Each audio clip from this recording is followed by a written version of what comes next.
There is a place deep in the ocean where pressure is 1,000 times stronger than that we're used to at the surface. This force is enough to turn an unprotected human into dust instantly. Well, maybe more like mud. Anyway, that's why explorers need some serious preparation and equipment to survive in such extreme conditions down in the Mariana Trench. It is as wide as 20 national malls in Washington, D.C., and about 1/5 as long as the diameter of Earth. People who went all the way down describe it as a chilly, quiet, and very peaceful place. They saw a bright blanket of red and yellow rocky outcrops, and there was a whole variety of unique, small, translucent animals. The popular myth is that more people have gone to the moon than to this deepest place on Earth is not true, though. In total, 24 humans flew to the moon, and at least 27 brave souls dove down to the Mariana Trench. Most of them were explorers and not proper scientists. They just go there for the thrills and also to collect video evidence of different wildlife, geological formations, and human-made objects. Humans started traveling around space and into the ocean depths at around the same time. The first moon landing was in 1969. And the first person to go down the Challenger Deep, the deepest part of the Mariana Trench, did so in 1960. This unusual location got its name after the British ship HMS Challenger, which first located this massive drop in the ocean floor at the end of the 19th century. It would take 8 more decades before the first human went down to it. Explorers didn't manage to do it in a conventional submarine. They used a type of submersible called a bathyscaphe. The Swiss oceanographer Auguste Piccard designed his own in 1953. 7 years later, the submersible managed to do the impossible. It had reached a depth of nearly 36,000 feet. But what explorers saw was merely a fraction of the trench's full size. The fact that it is so huge of the Mariana Trench is just one of the reasons why it's mostly unexplored today. The absence of light is another major issue. Sunlight is incapable of reaching such profound depths, so the entire trench from top to bottom lies in absolute darkness. Because of such conditions, the ecosystem is a lot different than the shallower regions of the Pacific. This puts immense pressure on marine wildlife. Yeah, the pun is intended. Another reason why it's so challenging to survive there is the temperature. Water freezes at 32 degrees Fahrenheit. At the bottom of the Mariana Trench, the ocean is just a couple of degrees above freezing. One of the factors that hasn't let this area turn into a giant icicle is the fact that salt water has a slightly lower freezing point. The other reason is geothermal energy that warms the ground at the bottom of these just enough for it not to freeze.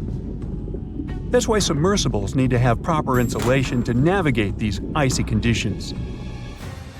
When they reach the bottom, researchers find out that this desolate and harsh climate is home to several animal species. They encountered arrow-toothed eels, snailfish, and spoonworms at various depths.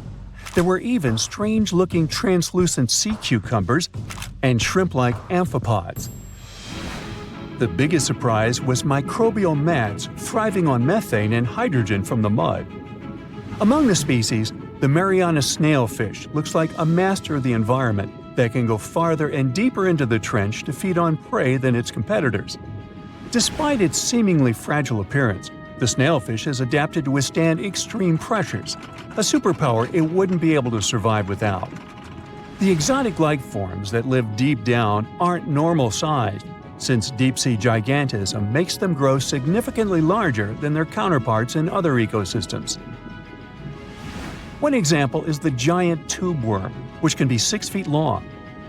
Science has a hard time explaining the exact cause of this form of gigantism. Thermal vents are just one of the possible explanations. All of these factors might help explain the huge time gap in researching the Mariana Trench. The first successful dive after the 1960 expedition came only in 2012. That's when the famous Canadian film director James Cameron went down in the deep-sea Challenger. Because few scientists have gone that deep before or after Cameron, There is no map of the deepest point on our planet.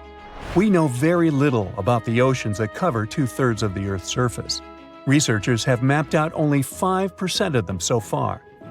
Science still has a lot to discover in the Mariana Trench and other unexplored places on our planet. The Amazon rainforest stands as the best example of the world's most unexplored regions. The list of reasons why this part of South America is unknown starts with its wildlife: jaguars, anacondas, piranhas, black caimans, and Brazilian wandering spiders are just some of the creatures that pose a risk for researchers. Relentless year-round rainfall induces heavy flooding. Add to all this some treacherous river currents, and you can see why scientists have mapped such a small percentage of the Amazon to date. In just one region of Brazil, near Peru, there are at least 14 tribes that have never had contact with the outside world. The national authorities intend to keep it that way. Isolation of these indigenous people is the best way to protect their future. The same goes for a remote island in the Indian Ocean. After the tragic tsunami of 2004, helicopters flew over North Sentinel Island to make sure its inhabitants were alive and well. Meanwhile, the Sentinelese weren't thrilled. They took up bows and arrows to drive away the unwanted visitors. This tribe is one of the last uncontacted tribes on Earth. Although anthropologists and filmmakers visited the island in the late 1960s, we still don't know much about its indigenous population. It sits a long way off any shipping lanes in the Bay of Bengal. North Sentinel has no natural harbor, and it's surrounded by a shallow reef. This makes access to the island possible only by boat. The Indian officials who lay claim to the island have prohibited outsiders from visiting the island for safety reasons. The estimates on how many people inhabit the island vary significantly, from as few as 15 to as many as 500. The island is not tiny. It's about 5 times as big as London's Heathrow Airport. Apart from occasional contact during the past 2 centuries, the Sentinelese must have been isolated for a long time. They are related to other indigenous groups in the Andaman Islands, but their neighbors cannot understand a word of their language. The continent of Antarctica has no permanent human settlements at all. The only people who periodically live there are international scientists. This vast expanse of ice and snow, roughly the size of the United States and Mexico combined, still has many regions where humans haven't set foot. Satellite imagery and photos that NASA's aircraft made from the air have mapped out the entire continent. So we know where to go, but it's not that easy. The reason for this are all the adjectives that go with Antarctica. It is the coldest, windiest, driest, and brightest of the 7 continents. This makes it virtually unlivable. More than 99% of its surface is covered with a permanent sheet of ice. Its thickness ranges from 1 mile to as many as 3 miles in some places. That's half the height of Mount Everest. Now, the Himalayan range contains the world's tallest unclimbed mountain. It is also the tallest mountain in Bhutan. In the local language, the mountain's name translates as White Peak of the 3 spiritual brothers. Out of respect for the spiritual beliefs of the local population, national authorities restricted and then completely banned mountaineering at the beginning of the 21st century. To this day, there is no evidence that any climber has ever managed to successfully reach the summit of this mysterious mountain.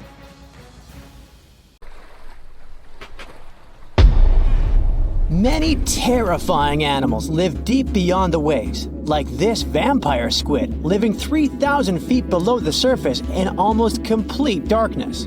This animal has a cloak, like a vampire's. That's why it's called the vampire squid. Deep down at the bottom, it can't use ink to defend itself. So this animal has developed an unusual tactic.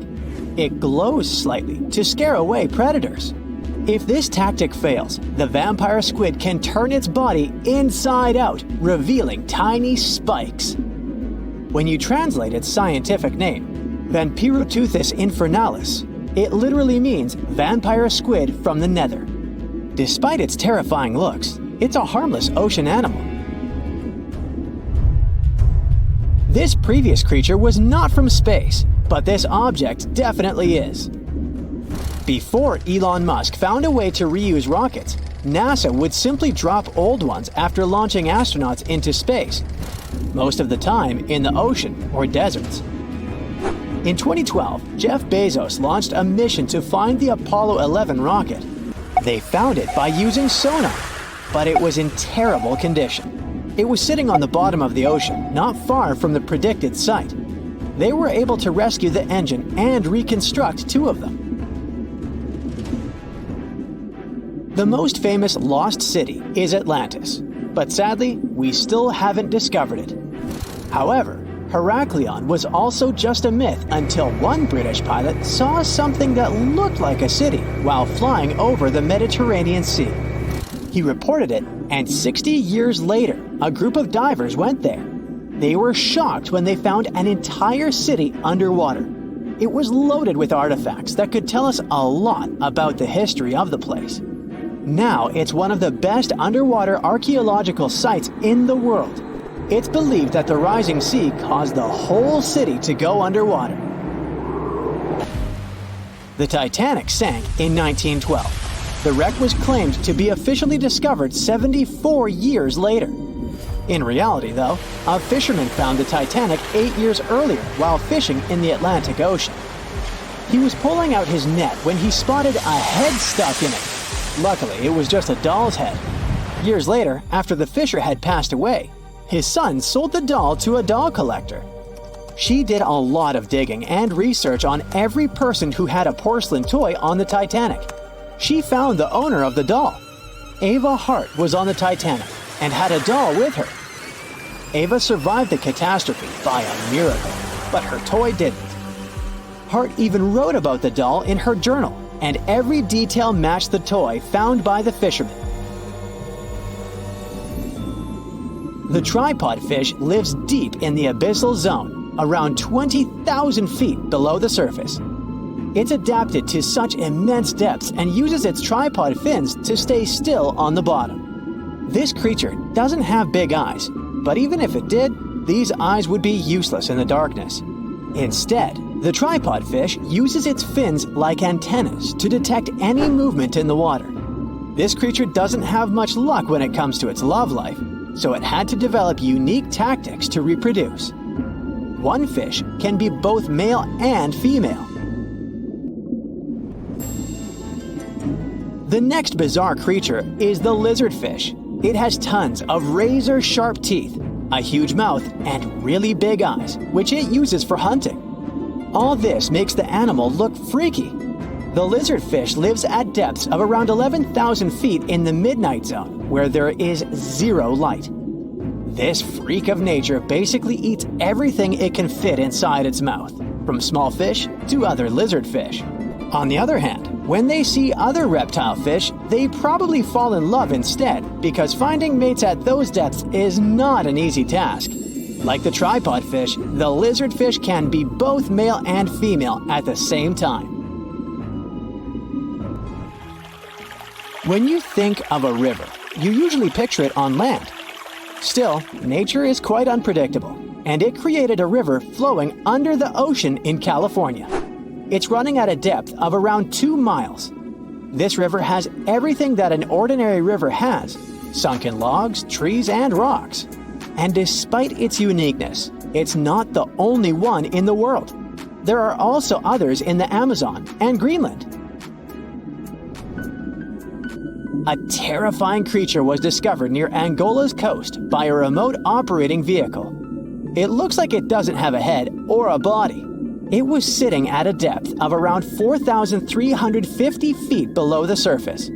After doing research, scientists concluded it wasn't anything from a sci-fi movie, it was just a cluster of siphonophores stuck together. In 2015, some random guy was diving in Caesarea, and something shiny caught his eye. He reached out, grabbed it, and realized it was a gold coin. After that, he examined the bottom and found out that there were many more. He reported the incident to the local authorities, and they concluded that he had found Arabic treasure The coins were made of solid 24-karat gold and were a few thousand years old, but due to the perfect salinity and temperature, they looked brand new. The coins belonged to a ship carrying cargo. It was caught up in a storm and unfortunately sank. One of the weirdest things ever discovered was found in the Baltic Sea. It's an anomaly that looks as if it was created by a different civilization. It was discovered by Swedish researchers, and they basically had no idea what it was. They had to ask tons of other scientists for their opinions. When you look at this formation from above, it's 200 feet long and looks exactly like a fallen spaceship. It's hard to believe that it's a natural formation, but spoiler alert, it's totally made by nature because the Baltic Sea has gone through many erosions throughout history. Most likely, the bizarre formation is the result of these processes. A group of divers in Madagascar were shocked when they found this 7-foot monstrosity of a knife on the seafloor. The speculation started immediately, and many said that the knife was from some giants that had fought megalodons and lived on Earth thousands and thousands of years ago. That could make a nice story, but the knife is most likely a movie prop that was lost at sea. One of the ocean's most bizarre animals is the frilled shark. It's believed that this fish is the reason for all those sea serpent stories that sea explorers of the past wrote about. These animals live pretty deep in the ocean, but sometimes they can be seen in shallow waters. It's super rare, but possible. The frilled shark has a big mouth sporting around 300 teeth. It also has a long body that looks like a lizard's, and it is truly a unique species of shark. Its prey can be half of its size because this shark's stomach is like that of a snake, and it can swallow huge fish or crustaceans. Spotting a few worms in your garden is no big deal, but after seeing a 26-foot-long one in the ocean, you will make your wetsuit a little wetter. This worm is super rare, and it's completely harmless to humans. It's actually not a giant worm. It's a cluster of zooids that are stuck together in a worm-shaped formation. They usually only eat plankton, bacteria, and other tiny things that can be found in the ocean. Probably the scariest thing in the ocean that is 100% real is the magna pinna, which can be found at crazy depths of 20,000 feet below the surface. This monster looks like an underwater Slender Man, but it's just a squid with really long tentacles that can reach a terrifying size of 8 feet. This guy has only been seen a few times, and basically, we don't know much about this creature so far. It was the largest fish our Earth had ever seen, and its bite was strong enough to crush a car. The largest of its teeth found was the length of a remote control. It consumed about 2,500 pounds of food a day. That's like 3,300 cans of tuna for you. The earliest megalodon fossils are from about 20 million years ago, but you won't see its skeleton, and that's because the mighty Meg had no bones. A skeleton made from bones gives most animals their body shape and strength. Sharks, though, come from the same subclass as rays, skates, and sawfish and have cartilage instead of bones. Cartilage is a tissue that is softer and more flexible than bones, but it's still tough enough to shape the body and protect the internal organs. Some areas are more flexible, since cartilage is weaker, and some, like the shark's head, are much tougher thanks to calcified cartilage. Their snouts, though, are made of really soft and flexible cartilage to work like a bumper in case of a collision with some dangers. Who knows if they'd be able to do all this with a heavy skeleton? Plus, cartilage makes their jaws more flexible, and they can open their mouths much wider than they would with a jaw made of bone. Our hero, Meg, was no exception, and it had the strongest bite of all living creatures, which was also made possible by a skeleton made of cartilage. Sharks take full advantage of their cartilage. It helps them swim and turn fast while hunting. One drawback of this type of skeleton is that it was really tricky for scientists to establish the shape and size of Meg. Normally, they would do it using fossilized bone skeletons or their parts. With Meg, they had to guess based on the teeth they found and comparisons with living relatives.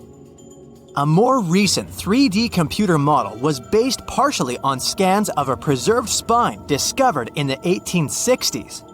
The model showed that Meg was bigger, faster, and even hungrier than scientists had previously thought. Looks like an average megalodon was 52 feet long. That's slightly bigger than the height of the Hollywood sign and weighed 10 times as heavy as an elephant. There were also much bigger creatures.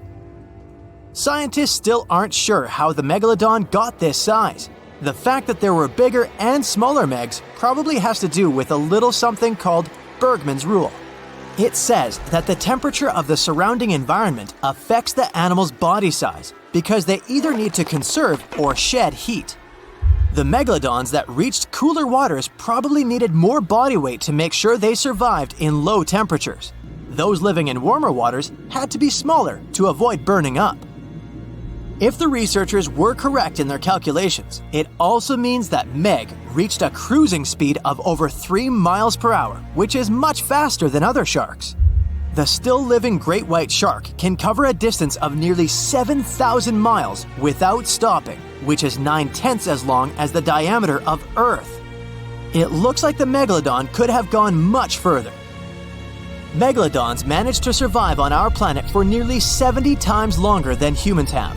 They were roaming the oceans for around 20 million years, and you could see them pretty much anywhere except near the poles. Scientists discovered the most northern fossils off the coast of Denmark and the most southern in New Zealand.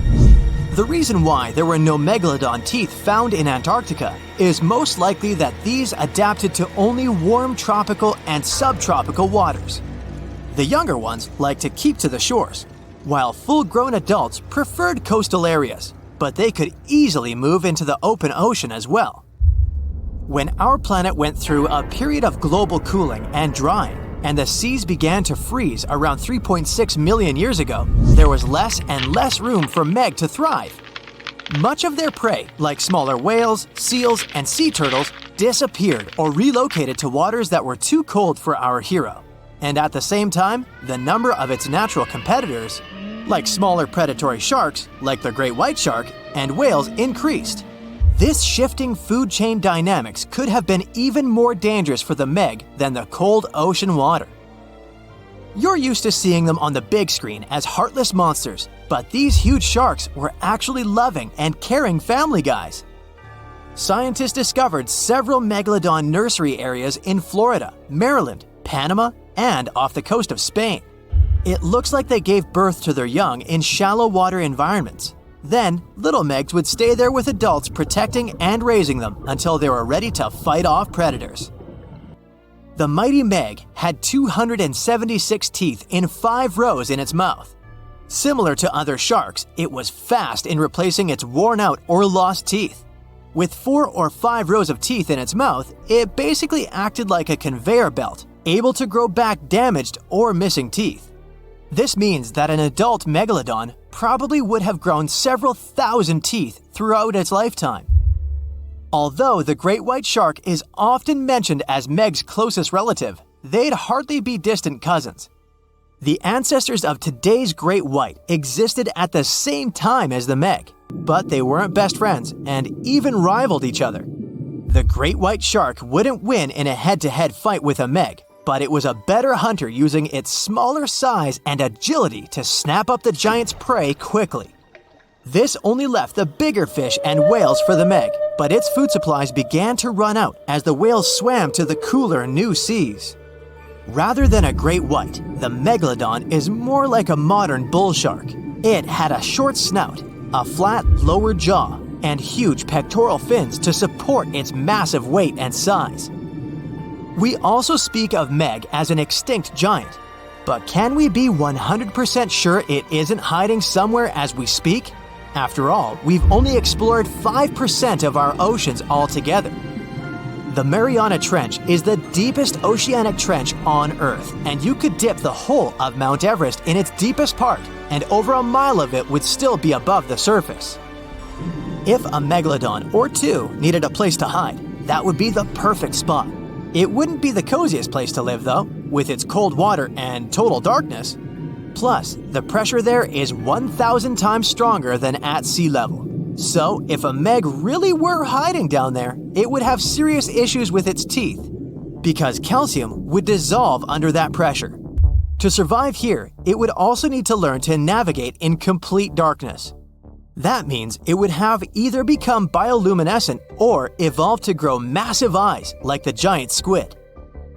If the meg were still around and true to its dietary choices, it would have to eat smaller fish, and that would be a problem for us humans. Especially those of us who love fish, that is. And the ocean isn't cooling down these days. The megalodon would love its temperature and would thrive and reproduce faster than ever. Those giants would create some massive problems for cargo ships and cruising vessels. In case you're now scared at the thought of meeting a megalodon, relax. Most scientists don't think it's possible because of our hero's size. Most foods that megalodons like to eat live in shallow ocean areas and not in the deep, deep sea. Meg would need to come up for dinner every now and then, and it's kinda hard to miss a creature this big. They're both giant prehistoric creatures to us, but the megalodons and the dinosaurs never actually coexisted. The dinosaurs probably died out about 66 million years ago. Megalodons seem to have appeared a bit later. There's a lake in the heart of Asia that holds 1/5 of all the world's liquid freshwater. It's more than all the 5 Great Lakes have together. Even if all the rivers on our planet suddenly changed their direction and set on a mission to drain this lake, it would take them a whole year to finish the job. I'm talking about the deepest lake in the world, Lake Baikal. If you decide to go all the way down to its deepest point, prepare for a journey of almost 5,400 feet. The descent takes several hours, but the rift floor of the lake is way deeper, between 5 to 7 miles beneath the surface. It means it could be even further down than the Challenger Deep, which is the deepest known place on Earth. The amount of water it has would be enough for everyone on Earth to have something to drink for up to 50 years. This mighty giant of a lake replenishes its water completely every 383 years. Baikal has a great delivery crew of over 300 rivers and streams, bringing their waters right in. And only one river flows out of Baikal, the Angara, which is headed straight for the Arctic Ocean. Baikal isn't only the deepest, but also the oldest existing freshwater lake in the world. It formed at least 25 million years ago. It all began when the Earth's crust decided to play Tetris and created the lake and the surrounding mountains. At some point, Baikal must have been just a humble riverbed, but then tremors and fractures shook the Earth, and the distance between the shores got bigger. Water levels rose thanks to the melting glaciers. Then, several lakes formed and later merged into one. Baikal is one of around 20 lakes in the world that are older than 1 million years. And since it wasn't disturbed by glacial periods, it's a perfect research ground for scientists. Its deep-drilled core sediments can tell a lot about the climate of our planet in different periods. Since Baikal is in a rift basin with 2,000 seismic tremors per year, the lake is deepening and still growing in size. Its shores drift apart at around the same rate as South America and Africa are moving away from each other, so it has all the potential to become an ocean. Another thing Baikal has in common with the oceans is that it has water rich in oxygen, even at its lowest depths. This is one of the reasons why the fauna of the lake is so incredibly rich. It's home to over 2,500 various animals and 1,000 plant varieties. Around half of them are unique and only exist in this area, like the endemic algae, the Baikal omul fish, and the Baikal oilfish. There are also some bears, elk, and lynx living on its shores. They must appreciate the fact that the temperatures around the lake are always higher than the rest of Siberia, thanks to its huge water mass. Most Baikal dwellers prefer to stick to the bottom of the lake, but there's one brave guy you'll meet if you decide to visit. Meet the Baikal seal, also known as Nerpa. It's the only true freshwater seal in the world. Nerpa's eyes are so cute it nearly landed the part of Puss in Boots in Shrek. Nerpa in Boots sounds good to me. These huge eyes are there to help them follow their favorite pelagic fish underwater. There are other seal kinds that can handle freshwater or use it to breathe, but these cuties spend their entire lives in it. But wait, how did seals, which are supposed to be oceanic creatures, end up in a lake miles and miles away from the sea? About 400,000 years ago, during the Pleistocene era, these adventurous creatures traveled up the river and drainage systems that connected Lake Baikal to the Arctic Ocean. The ringed seal that still lives in the Arctic is believed to be the Baikal seal's closest ancestor. Today, Baikal seals are confined to their freshwater home because of the changes in waterways. And they seem to be pretty happy with their home as they can choose from a huge variety of food to eat. The seals mostly hang out in the north and central areas of the lake, but move south in the winter. The lake gets covered with ice, which they use as a chill-out zone, just like their oceanic cousins use rocks or the beach. Since at least 1969, Lake Baikal has had some mysterious ice rings pop up randomly here and there. At some point, they got so big that the astronauts even spotted them from space. The rings usually appear in late April, but can be there in January or May. Scientists couldn't crack the code on how these rings form for a while. They had all sorts of theories, and the most popular involved methane gas bubbles from the lake's depths. But then, scientists noticed that some of the rings were in shallower waters, where gas emissions don't happen. So, an international team of scientists decided to solve the mystery. They traveled to Lake Baikal, drilled holes in the ice, and dropped sensors into the water. In 2016, when they started the research, they heard that 2 vans had gotten stuck in the mysterious ice rings. Once they had analyzed the data from the sensors, it turned out that the secret behind the rings was warm eddies flowing clockwise under its ice cover. The currents were less intense in the center of the eddies, so the ice above them was thicker at the edges. The waters of the lake are so clear that you can see some extremely deep parts up to over 130 feet down. This is thanks to the surrounding mountains that send off melting ice right in. Plankton that live in the lake also helps clean the floating debris. When this crystal clear water freezes, it forms an unusually thick and see-through layer of ice. The wind likes to play sculptor on Baikal and creates one-of-a-kind pieces of art here. It picks up water, which, of course, freezes into the most unusual designs. Frozen bubbles and icicles you've never seen before. The location and geography of the lakes and the cycles of melting and refreezing create the perfect conditions for this ice workshop. And you can even see rocks that seem to be floating. The bottom of the rock freezes to the surface of the ice. Then, the strong winds wear away the surroundings, leaving a perfect pedestal for the rock. If you think the floating rocks look eerie, how about Baikal's version of the Loch Ness Monster? The local Buryat people have a legend about the water dragon master that lives in the lake. A dragon is believed to be the most powerful creature living on Earth in Asian mythology. They believe there are 4 dragons living in the 4 seas, each responsible for one of the cardinal directions. Baikal is the North Sea in this story. The image of this dragon is supposedly etched in ancient petroglyphs on the cliffs of Baikal. There's also a hefty stone slab that looks like a monument dated back to somewhere between the 3rd and the 9th century BCE, depicting a mysterious water monster. Imagine the stories this stone could tell, echoing the whispers of a bygone era and leaving us to unravel the enigma of the Baikal cliffs. The legend says that a local warrior was chasing the dragon. He finally reached the largest Baikal island of Alkan. He was ready to face and defeat the dragon, but the beast turned into a beautiful girl, and they got married.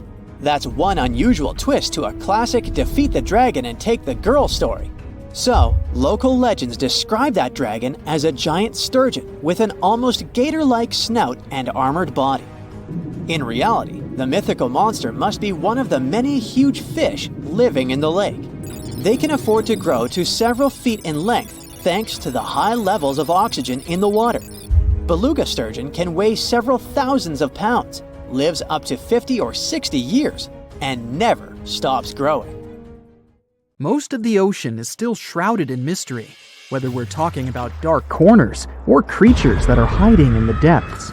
But sometimes it gives us a peek into scary things it hides in its cold, dark depths. Like when you hear on the news that there are some deep-sea creatures washed ashore after a powerful storm once again. Some just look weird, while others are real monsters that live at depths of more than 3,300 feet. The coldest and deepest parts of the ocean have created one specific phenomenon called gigantism. So, sea spiders, squids, worms, and many other animals, mostly invertebrates, or creatures without backbones, they're all way bigger and scarier than the versions we see in the more shallow areas. In the Pacific depths, you can see a sea sponge as large as a minivan. Or what about the colossal squid that lives in subantarctic waters and is nearly 14 times longer than the arrow squid, a type that mostly lives in New Zealand? Researchers found many of these underwater monsters in the abyssal zone of the ocean. Back in 2021, the researchers showed images of the giant phantom jelly. It was at a depth of 3,200 feet. Its tentacles were 33 feet long. Wow, I wouldn't like to face that one on the beach. It probably eats only small fish and plankton, but it can swim to depths of more than 21,900 feet. And down there, this giant jelly doesn't have enough food. How does it survive then? Scientists haven't figured it out yet. And there are even more questions related to the giant squid, the biggest one ever found. This monster is 43 feet long, with a weight of nearly a ton. Imagine if those tentacles would grab your car, or something like that. They would smash it like it was a toy. There's no light in the abyssal zone. Sun rays just can't penetrate that deep. So there's no algae or underwater plants there. Local animals mostly eat snow. Marine snow is not like the regular one you build a snowman with. It consists of any small flakes or remains that fall from the surface of the ocean. Maybe even some leftovers that animals up there couldn't eat. So it's not much. But apparently, it's enough for very large creatures that hide deep down there, like giant squids. Squids that generally live at such depths don't bother going after their prey.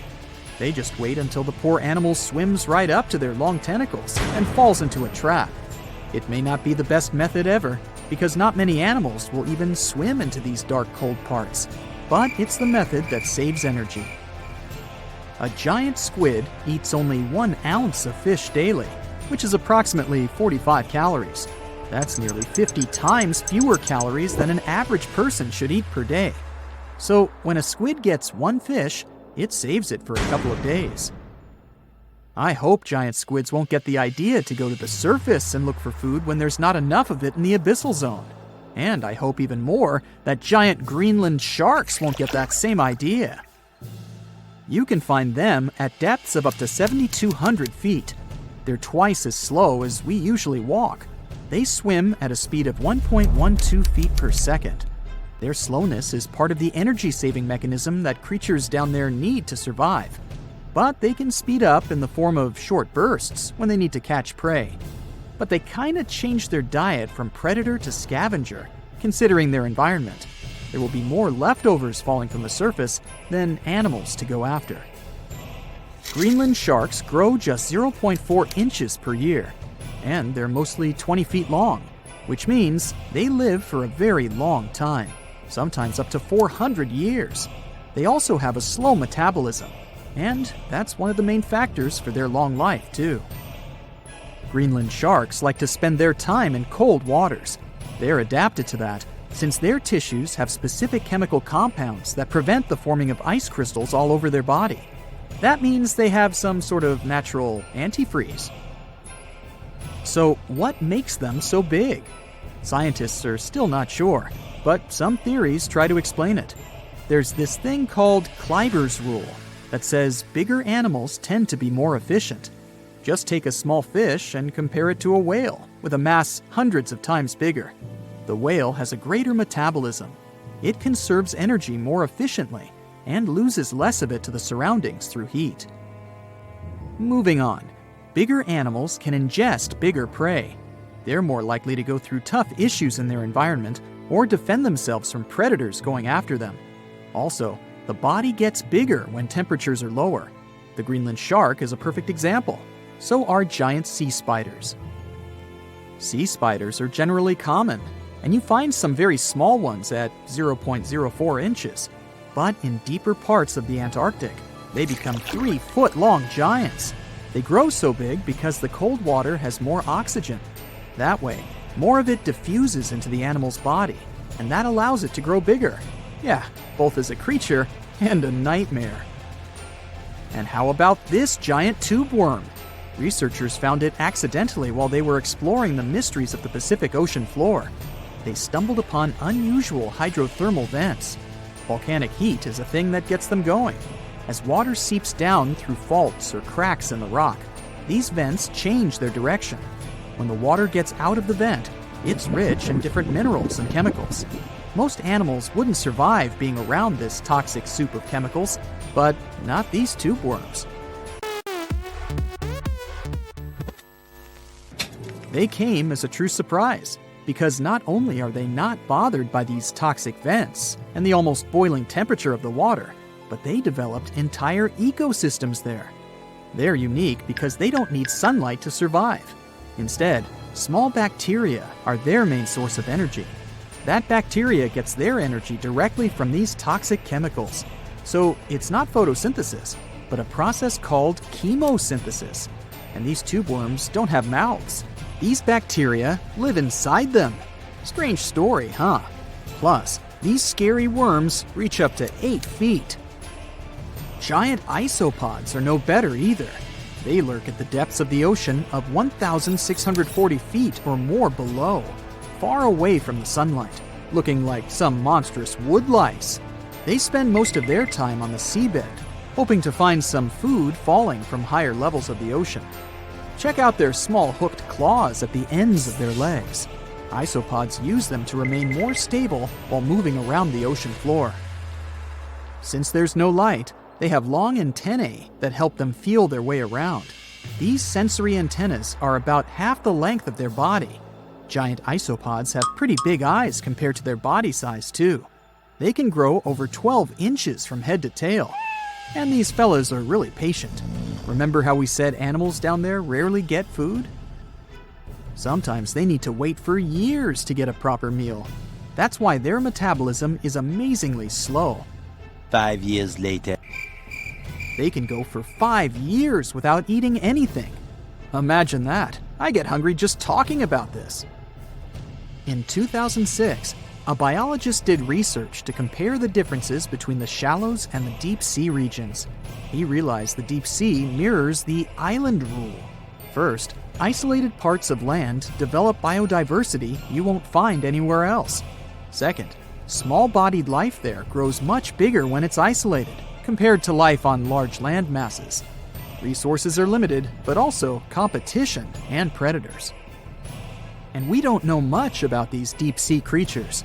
It's too expensive and too complicated to carry out such research, so we'll just wait for more raging storms to show us at least part of the monstrous world cold ocean depths hide. Well, hey there! We dive back in time and into the oceans over 500 million years ago. Just, because we can. Whoa! Watch out! It's not megalodon or giant sea reptiles you need to look out for here. It's a bizarre, unearthly-looking creature called Anomalocaris. The name means unlike any other shrimp. And I think you'll agree, it looks like a nightmarish cross between a shrimp and a modern-day centipede. 2 tentacles protruding from its face, each lined with razor-sharp teeth. Oh yeah, and this thing was about the size of your leg. With a wave-like movement of the flaps on each side of its body, it was graceful for a terrifying creature. It was also more advanced than any other life on this planet at the time. Especially those huge eyes. You have only one lens in each of yours. This giant shrimp had 16,000. That's 4 times more than a common housefly. And you know how good their vision is. Good enough to dodge that swatter every time. All this allowed Annie to become one of the first animals on this planet to feed on others. Yep, here it is. Earth's first hunter. Its favorite meal? Trilobites. Hey, try a bite. Those are the ancient ancestors of crabs. Some of their fossils have marks on them in the same shape as the monster shrimp's mouth parts. Terrors of the past like this got to be so giant thanks to more oxygen in the atmosphere. A perfect example of this, Meganeuropsis. Imagine a dragonfly. Now make it as big as a cat, and with a wingspan longer than your arm. Megan, the monster-sized dragonfly, could easily grab other insects or even small animals, and she ruled the air with quick movements. Back then, there were still no large birds or other airborne enemies for this behemoth bug, so it was safe and free to grow as large as this planet would allow. Piranhas of the past were also jumbo-sized. Mega piranha was about 3 times the size of the river terrors we have today. Its bite force was about the same as a tiger's, and those striped kitties bite down 2 times harder than lions. That means it probably not only dined on other fish and any land creatures that, got too close to the water, but it could also easily crunch down on large turtles and other unlucky shelled creatures. And fun fact, modern-day piranhas bark like dogs when they're about to enter a confrontation. It actually sounds more like a frog's ribbit. But makes you wonder, what did this mega-sized ancient cousin sound like? A bear roaring? How about giant sea scorpions the size of your bed? Go back about 460 million years, and you'd see them swimming under you. And watch out for that tail. Scientists still don't know if these creatures could use it to inject venom like your standard land scorpion, but something tells me I wouldn't want that thing anywhere near me. Then there's this guy, Therizinosaurus. Terry looks sort of like a goose with long arms. Oh, and did I mention this goose dino is about 2 stories tall and longer than a bus? Yow! Its arms make the T-Rexes look even more bite-sized, each 8 feet long, almost triple the length of T-Rexes. And on the end, razor-sharp claws the size of your whole arm. Now, don't worry about those lengthy claws too much, though. Terry probably used them to cut through giant termite nests. So, this huge reptilian goose was more interested in eating bugs and plants. Another mega monster for you, Megatherium. The giant ground sloth could look a giraffe straight in the eye and weighed as much as a hippo. It moved mainly on its hind legs and used its massive tail as support. It had huge paws with colossal knife-sized claws. The sloth could use them to defend itself from enemies and to bend tree branches in search of food. But the biggest danger to the giant ground sloth wasn't dinosaurs or saber-toothed tigers. It was our own species. Yep, humans showed up just in time to meet this fellow and to, eat him up. Titanoboa was a terrifying 50-foot snake, as long as the great megalodon itself. It was also more than 2 times heavier than the heavyweight champion among snakes today, the green anaconda. Crocodiles were a regular on this serpent's menu. Titanoboa could swim 3 times faster than the fastest Olympic swimmer our species has ever seen. It was quicker and more dangerous in the water than outside it. And don't forget the boa part of its name. This massive snake wasn't venomous. Instead, it liked to squeeze. Remember that giant shrimp from earlier? Well, Opabenia looks like its teeny-tiny finger-sized cousin. And instead of 2 toothy tentacles, this thing had a vacuum hose coming out of its face. On the end of that trunk, what looks like a single crab claw. Add 5 eyes and a mouth under its head, and you've got a recipe for something not of this planet. Only it is. This creature used its trunk like an elephant does. Its claw grabbed food from the bottom of the ocean and brought it up to its mouth. This thing is so weird-looking that apparently when the scientist who discovered it presented his findings to an audience, they all laughed as if he were joking. Now, a real-life monster, the Tully monster. From a distance, it looks a bit like Nessie, that long neck and teeth-lined jaws. But get closer, and you'll see it's more like a long nose with a mouth attached at the end, like a mosquito. Its eyes are further back, sticking out of tubes all snail-like. Tully was an ancient mollusk, about the size of your forearm. It probably dined on jellyfish and shrimp 300 million years ago. Thylacus smilus will put a smile on your face as long as you don't get too close. No, it's not a relative of the saber-toothed tiger. It was a marsupial, making it more related to a kangaroo than anything. And if you compare them to body size, its fangs were actually longer than a saber-toothed tiger's. And they grew continuously. As for that beard on its chin, that's actually all chin. The lower jawbone grew down to a point under the mouth. Those fangs were rooted to the skull, going way back to its eyes. When the mouth was closed, that bony beard protected the long, sharp teeth from breakage. Staganapolis, not to be confused with Minneapolis, might look like a big crocodile with a squished-in snout, but it was mostly harmless. Its small head and very few teeth meant the reptile didn't have much to work with when protecting itself. That's what all those armored scales were for, and no need for huge fangs or long rows of razor-sharp teeth when you're a plant eater. That beak-like tip on its nose allowed the stag to dig up plants. So, really, this reptile was more like a 10-foot scaly pig than a croc. Basilosaurus was a type of ancient whale that lived on our planet about 45 million years ago. Not quite as long as a blue whale, but this guy was still big enough to munch down on other whales and even sharks. Some people believe these monsters could still exist today. Eyewitnesses claim to have seen a giant sea dragon, and Basilosaurus fits the description. Plus, 90% of our oceans are unexplored. There's plenty of space to hide a sea monster. But scientists haven't found any fossils of this ancient whale younger than 3.7 million years. So, this myth is busted. Stegosaurus is one of the most recognizable dinosaurs that ever lived. It can easily be distinguished by those huge spikes on its tail and the bony plates on its back. It was twice as long as a giraffe and nearly 5 times heavier. But compared to its body size, it had the world's smallest brain. It was no larger than a dog's. Pelagornis had the largest wingspan of any bird ever discovered. It was twice the size of the largest bird today, the wandering albatross. Such huge wings made it hard for the bird to take off. It could only do so by jumping off cliffs. And when it finally spread its wings, this giant could only go about 40 miles per hour. The fastest bird today can reach speeds 5 times that.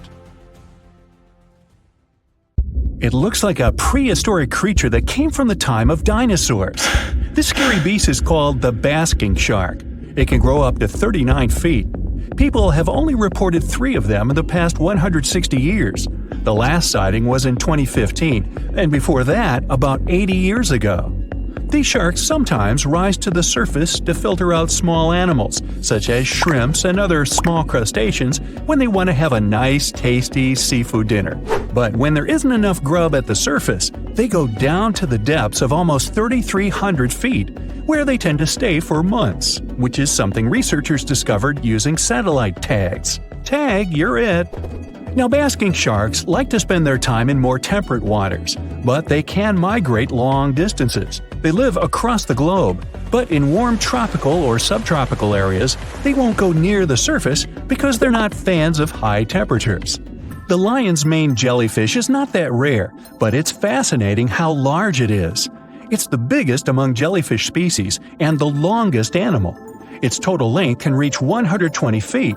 That's approximately 23 feet more than the longest blue whale scientists know about. The jellyfish has around 70 to 150 tentacles, and they all contain huge amounts of neurotoxins that can seriously harm you if you come in contact with the animal. But people don't usually come across this type of jellyfish because it rarely lives near the coast, preferring the open ocean. Generally, you can find the lion's mane jellyfish no deeper than 65 feet below the surface, where it dines on small fishes, zooplankton, and some other types of jellyfish. It uses its tentacles to catch its value male. Hey, you want fries with that? The giant phantom jelly comes out of the darkness and depths of the ocean's midnight zone. Its sun hat-shaped bell reaches over 3 feet across. This bell trails 4 ribbon-like mouth arms that can be up to 33 feet long. This quite rare creature uses its mouth arms to catch unfortunate animals swimming around and not knowing what's coming for them. Giant phantom jelly propels itself through the water with periodic pulses coming from its orange head. It glows faintly and mysteriously in the pitch-black depths. It lives across the globe in all the oceans except for the Arctic. I'm guessing it's too cold. Because of its odd shape, people often call the oarfish the dragonfish or sea serpent. It's about 26 feet long, which makes it the longest bony fish we know about, and lives at depths of 3,300 feet. Oarfish spend most of their time in the deep, dark parts of the open ocean in tropical and subtropical areas. They almost never come to the surface, unless, invited. It's a ribbon-shaped and shiny silver creature with a long red dorsal fin and red oar-like pelvic fins. Its body has no scales and is very thin. The fish can grow to a length of about 30 feet and weigh 660 pounds. Oarfish have really big eyes that help them see better in their dark, scary surroundings. The frilled shark is definitely one of the gnarliest-looking marine animals out there. If you saw it somewhere, you'd probably think you went back to the age of dinosaurs. Yup, the frilled shark is a prehistoric creature because its roots go back 80 million years. This living fossil can grow to be 7 feet long. It got its name from its frilly gills.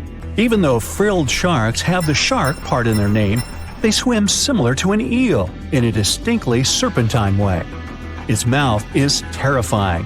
Similar to the maw of the great white shark, it has 300 trident-shaped teeth lined in 25 rows. Hey, come a little closer, huh? Researchers discovered this creature in the 19th century, but people rarely see it, and no wonder. It usually lives at depths of between 390 and 4,200 feet. Most of the time, the frilled shark feeds on squid, swallowing them whole. Its long jaws allowed the frilled shark to gape extra wide and swallow animals half as long as its entire body. Goblin sharks are very rare. Researchers have spotted fewer than 50 of them in more than 120 years. But maybe that's for the best, since we're talking about a pretty scary fella with a narrow snout and sharp teeth. It's also capable of thrusting its entire jaw outward when it wants to catch something. Sounds familiar. As it's lurking through the dark depths of the ocean, a goblin shark sees a small squid that looks quite yummy. The dangerous animal inches toward the squid. When the poor creature notices the predator, it tries to dart away, but it's too late. The shark has already thrust its jaw the whole 3 inches out of its mouth. This jaw is connected to the flaps of skin the shark can unfold. This helps a lot because the goblin shark is a sluggish animal, so it's pretty hard for it to chase its food. After finishing its lunch, the goblin shark puts its jaw back in its mouth and swims away as if nothing's happened. Goblin sharks mostly live at the bottom of the ocean. Like many other shark species, they prefer swimming alone. Here's a silver-colored creature with very rough skin. That's the ocean sunfish, with a total length of almost 11 feet. Its other name is mola. The ocean sunfish is the heaviest of all bony fish out there. People sometimes call it a swimming head because of its bizarre appearance. These creatures have such a weird shape because they're born with a back fin that never actually grows. It just folds into itself as the animal matures and creates a rounded rudder. The sunfish is a bit clumsy. It moves with the help of its mighty fins that allow the animal to swim on its side. This marine inhabitant is a solitary creature. It mostly feeds on zooplankton and jellyfish. The spotted wobbegong is one of the world's rarest sharks. It grows to be more than 10 feet long. It may not look as terrifying as some of its shark relatives, but it's pretty good at catching unsuspecting animals swimming past, mostly during the night. The animal has a spiracle, which is why it can breathe while staying still at the bottom of the ocean. It's motionless most of the time, which is why you can barely notice it. Its flat body and large pelvic and pectoral fins blend in with the underwater terrain. That's why they're so good at hiding. This ability helps when these sharks want to protect themselves too. Wobbegong means carpet shark. They usually live close to the ocean floor in coral reefs, on sandy bottoms, and under piers. People have even spotted the shark in the water that is barely deep enough to cover its flattened body. Now, blobfish lack teeth and bones, so they can't actively hunt. Since they don't have much muscle mass, they can barely move around. Hey, I had a roommate like that once. They get their energy from animals they scoop up from the seafloor. They also know how to conserve this energy. That's how it usually goes with deep-sea creatures. They don't have as much food as those animals that swim closer to the surface.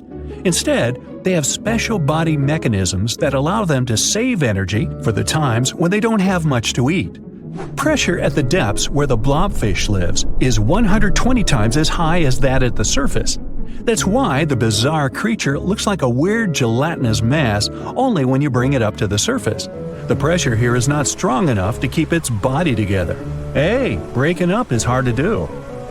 The white margin stargazer could compete with the blobfish for the title of the ugliest animal in the sea, don't you think?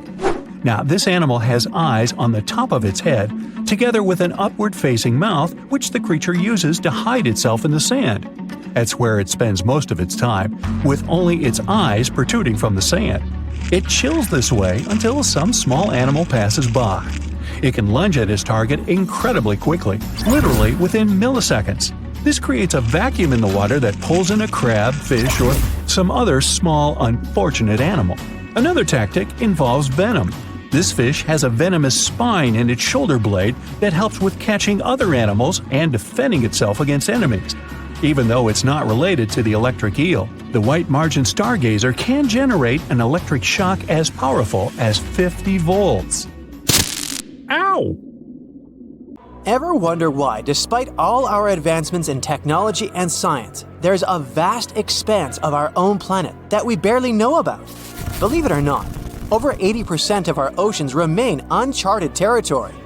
It's as if we've got this massive aquatic playground in our backyard, and we've barely scratched the surface. Also, did you know that only about 7% of our oceans have a special tag called Marine Protected Areas, or MPAs? How come this colossal body of water that envelops most of our planet is also among the most vulnerable and misunderstood spaces in the universe? Pressure has a lot to do with it. Our deep ocean is a beast of a place with no visibility, freezing temperatures, and pressure that's so intense that in certain areas it would make you feel like you're having the weight of 50 jumbo jets on your body. No wonder we're having an easier time sending people into space than to the bottom of the ocean. The deeper you go into the waters, the more pressure piles up. But let's not forget we have tech on our side, right? Scientists now use these cool satellite technologies that track the color of the ocean to check how much phytoplankton is there, for example. Why is this important, you might ask? Because these little plant-like critters are actually pretty major players in our big blue oceans. In the grand scheme of things in the aquatic world, phytoplankton is like the bedrock of the ocean food chain. It gives life to almost everything, from the tiny zooplankton, which are animal-like microorganisms, to those colossal, magnificent whales.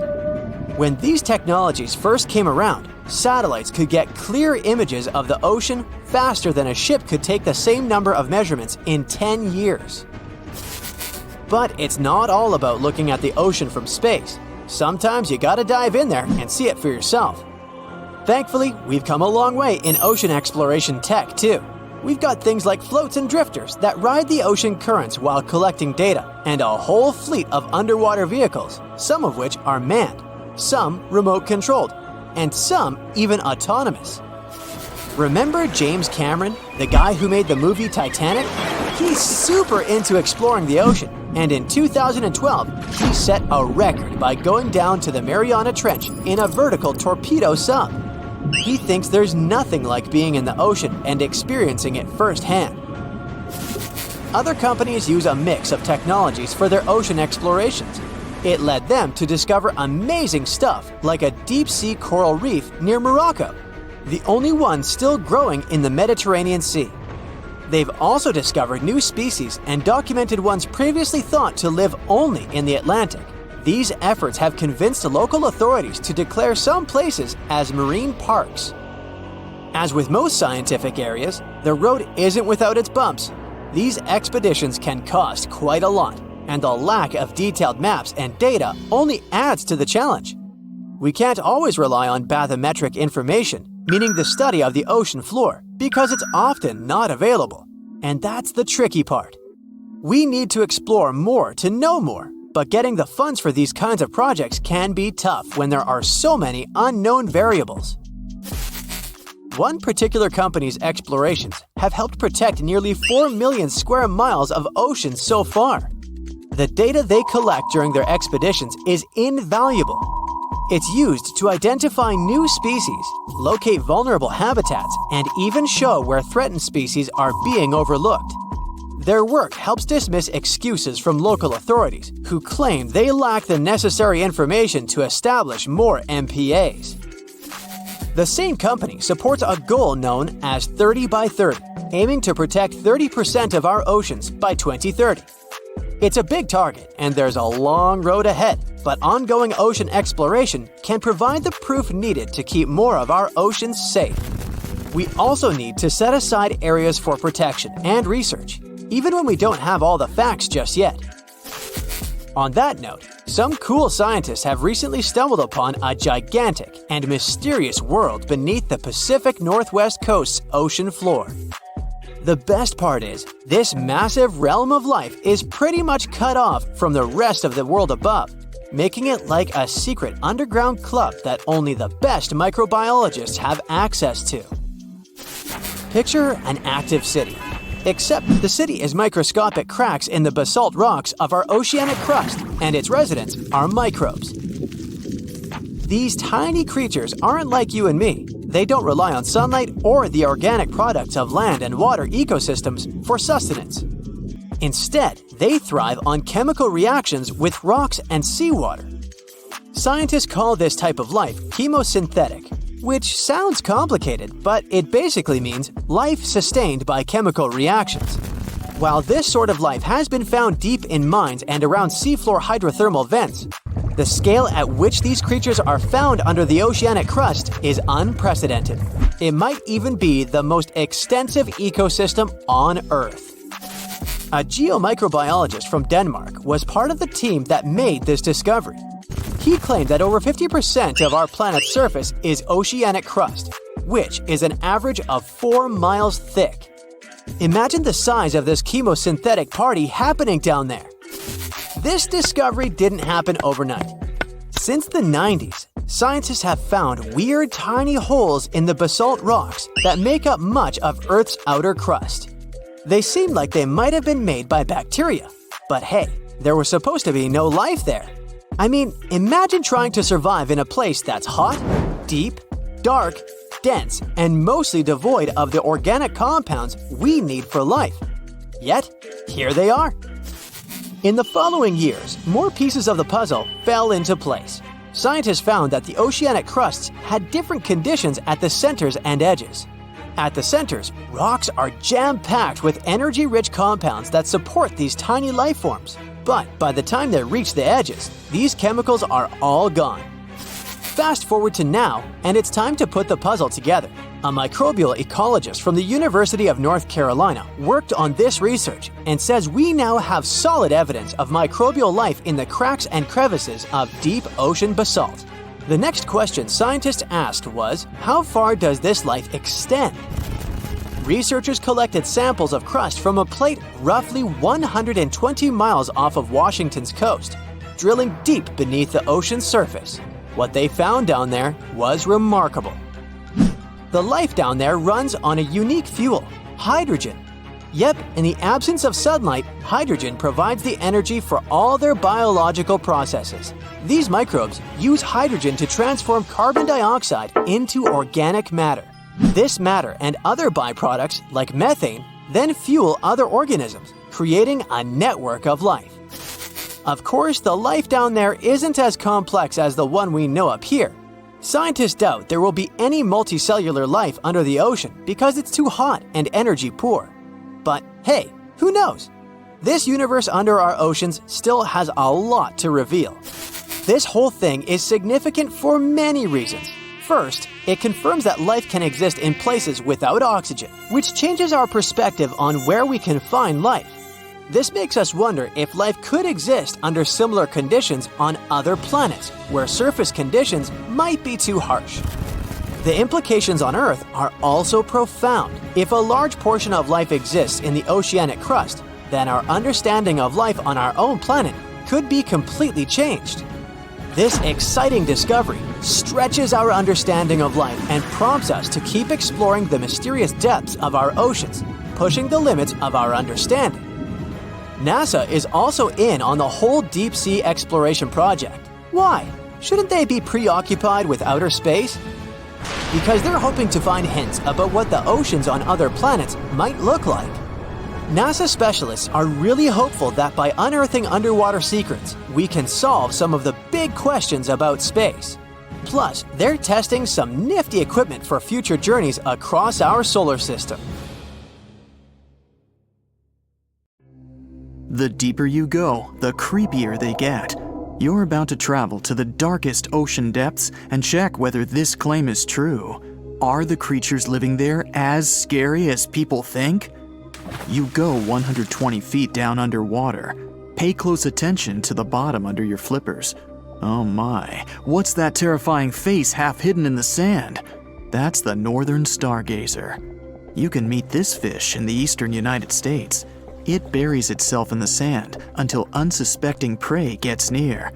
Then, the nightmarish creature electrically shocks the poor animal and dines on it. You are moving deeper to 240 feet under the surface. That's where you spot a colorful, puffy creature, no more than 1 foot long. It's the sarcastic fringehead. At first, the fish seems to be harmless. Only unless it's provoked. When this animal is agitated, it opens its huge mouth to fend off predators. This defense tactic is a sight to behold, both surprising and frightening. Luckily, the fish is no threat to people whatsoever. The creature you see next can comfortably live in shallow waters, but you meet it at a depth of 900 feet.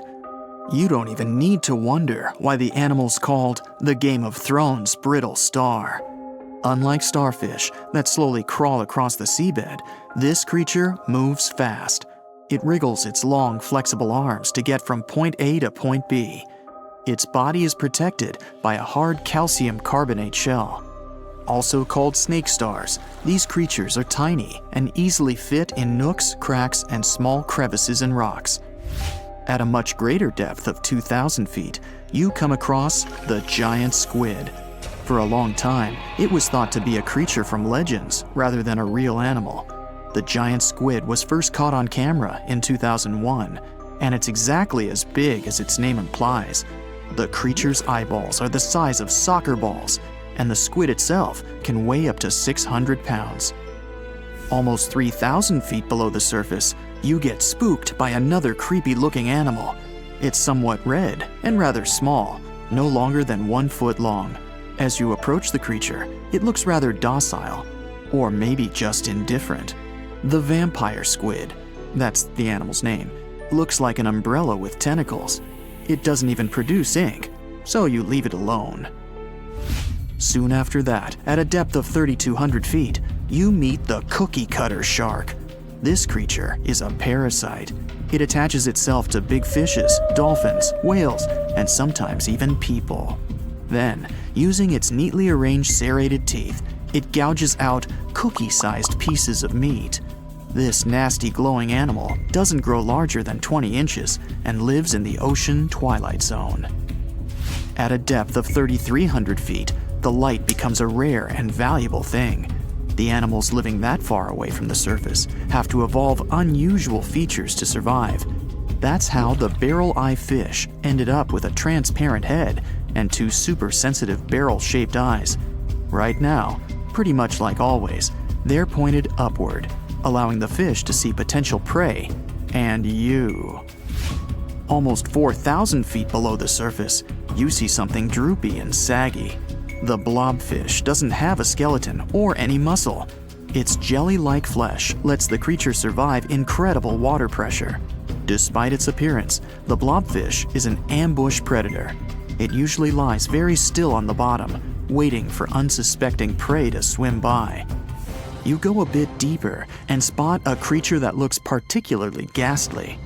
The goblin shark senses prey with its snout. The creature's terrifying jaws are attached to elastic ligaments. When some animal comes too close, the shark catapults its mouth forward to catch it. If your mouth could do the same, you would be able to eat things dangling 7 inches away from your face. Even deeper than that, at 5,000 feet, you notice another member of the shark family. The frilled shark looks like an overgrown eel, but its gills are lined with red fringe at the edges, hence the name. The creature's horrifying mouth has 25 rows of razor-sharp backward-facing teeth, 300 in total. The shark prefers to hover in the water, waiting for its prey to come closer. Then, it charges at it like a snake. Suddenly, you see something glow brightly like an electric bulb. But after coming closer, you recoil in horror.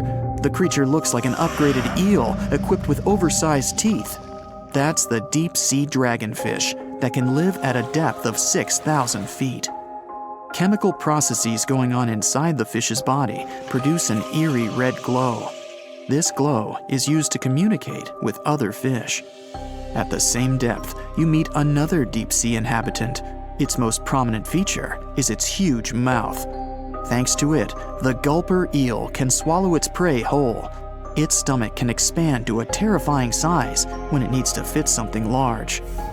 At a depth of 6,600 feet, you come across an angry-looking creature with a fishing rod over its head. It's the deep-sea anglerfish. The animal has an unusual dorsal spine, even though it's worn only by females. It protrudes above their mouth and has a lure on its tip, some luminous flesh that baits prey. The anglerfish has such a big mouth and its body is so pliable that it can swallow animals twice its own size. You're 7,000 feet down when you see another fish that's glowing in the dark. The black dragonfish is a sly creature. It has its light-producing organs arranged along its belly. The spooky creature also has gleaming flashlights next to its eyes. They help the animal find prey and attract potential mates. At the same depth, you also spot an enormous pillbug. But unlike the critter you can find in your garden, this one is at least 20 inches long. That's the giant isopod, and it is, indeed, related to the roly-poly, as well as crabs and shrimps.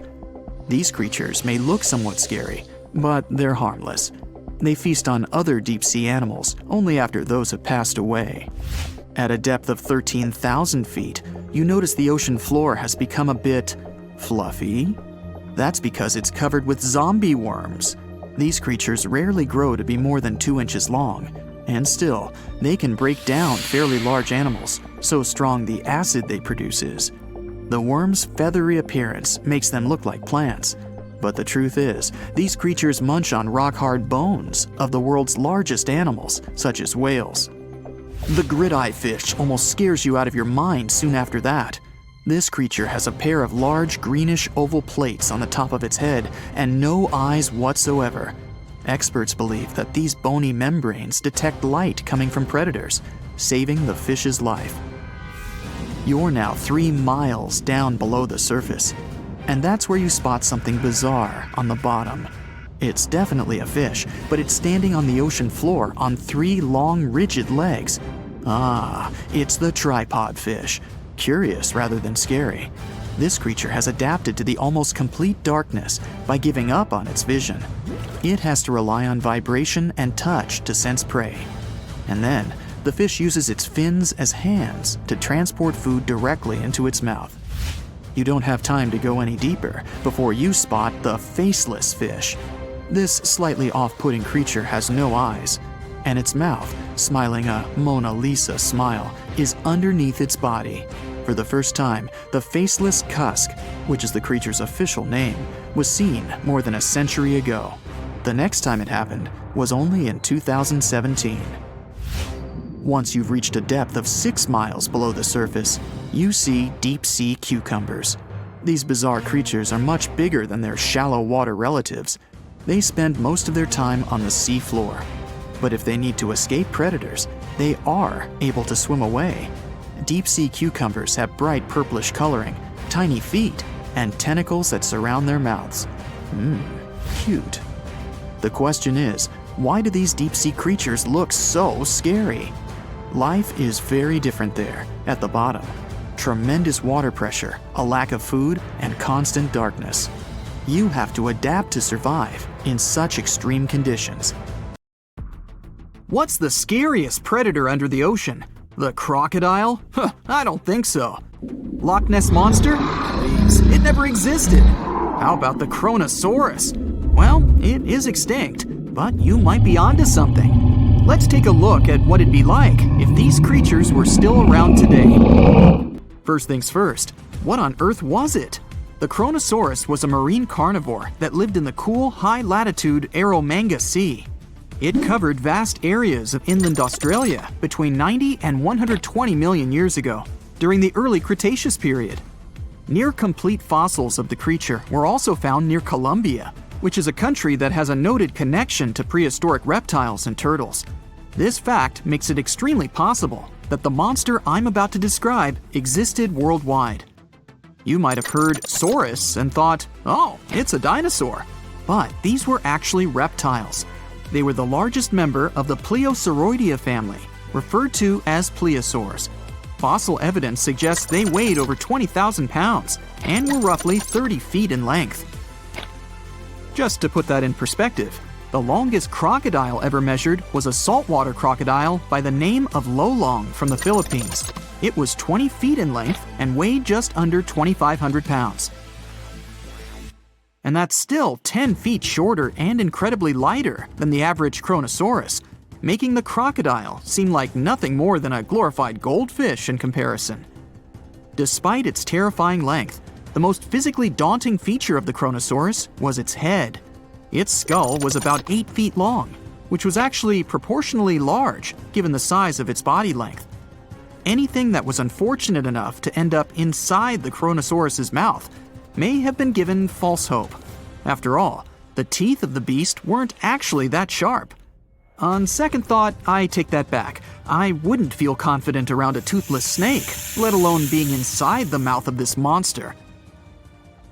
But it's true that the Kronosaurus's teeth weren't sharp, especially when compared to other carnivorous reptiles, such as crocodiles and alligators. The teeth of this prehistoric sea creature were instead conical. This means that they were cone-like in shape. Unfortunately, this lack of sharpness didn't make them less dangerous. The teeth were enormous and could be up to 12 inches long from the crown tips to the bottom of the roots. This obviously meant that the Kronosaurus had an extremely powerful bite. It was estimated to be up to 30,000 newtons, which is almost twice as powerful as the bite of a large saltwater crocodile. Because of the bluntness of their teeth, they weren't suited for twisting their prey once in their grasp. But the size and shape of the teeth made them perfect for simple open and shut biting. They would have had no problem crushing hard objects such as the toughest of shells any sea turtle could offer. Just like crocodiles, the Kronosaurus is believed to have had a short neck. This may have been an adaptation to allow the beast to successfully catch small, evasive animals. Their body, in general, was fusiform and streamlined. This means it was narrowed at both ends and had very little resistance to the flow of water. The Kronosaurus was also equipped with 4 paddle-like limbs. The hind limbs were larger than the front ones. They could span approximately 7 feet in diameter. All in all, this set the Kronosaurus up to effortlessly propel itself through the waters and be an ultimate predator. Predator X, if you will? That's the name that was given to the fossil of a creature discovered near Svalbard, a Norwegian island group, in 2009. The fossil was identified as a 50-foot-long, 100,000-pound monster with a bite force of 33,000 pounds per square inch. This might be the highest bite force of any known animal. Although Predator X is yet to be classified as any specific type of animal, it was definitely a plesiosaur, like the Kronosaurus. And even if it wasn't Predator X, the Kronosaurus was still most definitely a ferocious titan when it roamed Earth's oceans. The Kronosaurus actually got its name from the Greek mythological figure of Cronus, the father of Zeus. Cronus was viewed as a titan from a generation of super powerful beings. So what was it that the Kronosaurus, this terrifying monster, actually feasted on to satisfy its appetite? This creature was known to eat sea turtles, squid, and other larger marine reptiles of that time, such as elasmosaurids and ichthyosaurs. This suggests that if crocodiles existed in the realms of the Kronosaurus, they too might have turned into lunch for the beast. There's evidence from the fossil remains of the Kronosaurus that suggests that they also feasted on sharks, which I know is a disappointment to those of you who view that beast as the king of the ocean. Not when the Kronosaurus was around, my friend. In any case, grounding all kinds of food into small pieces to help digest them would have been difficult without small teeth. This explains the presence of rounded stones found in many of the remains of these sea creatures. Researchers believe these stones may have been swallowed to control buoyancy or to help process food. It's also entirely possible they were accidentally swallowed while feeding on other animals from the seafloor. As if the Kronosaurus even needed to be a meanie with its already existing power and size, there's also evidence to suggest that it indeed might have been. It turns out that after using all its impressive attributes to catch its dinner, the Kronosaurus first liked to play with its food, like a cat does with a mouse. I guess since the hunt was so easy for them, they needed to get their fun from somewhere else. Well, I think now you should have a good idea about these creatures. So let's ask ourselves what it would be like if they were still around today.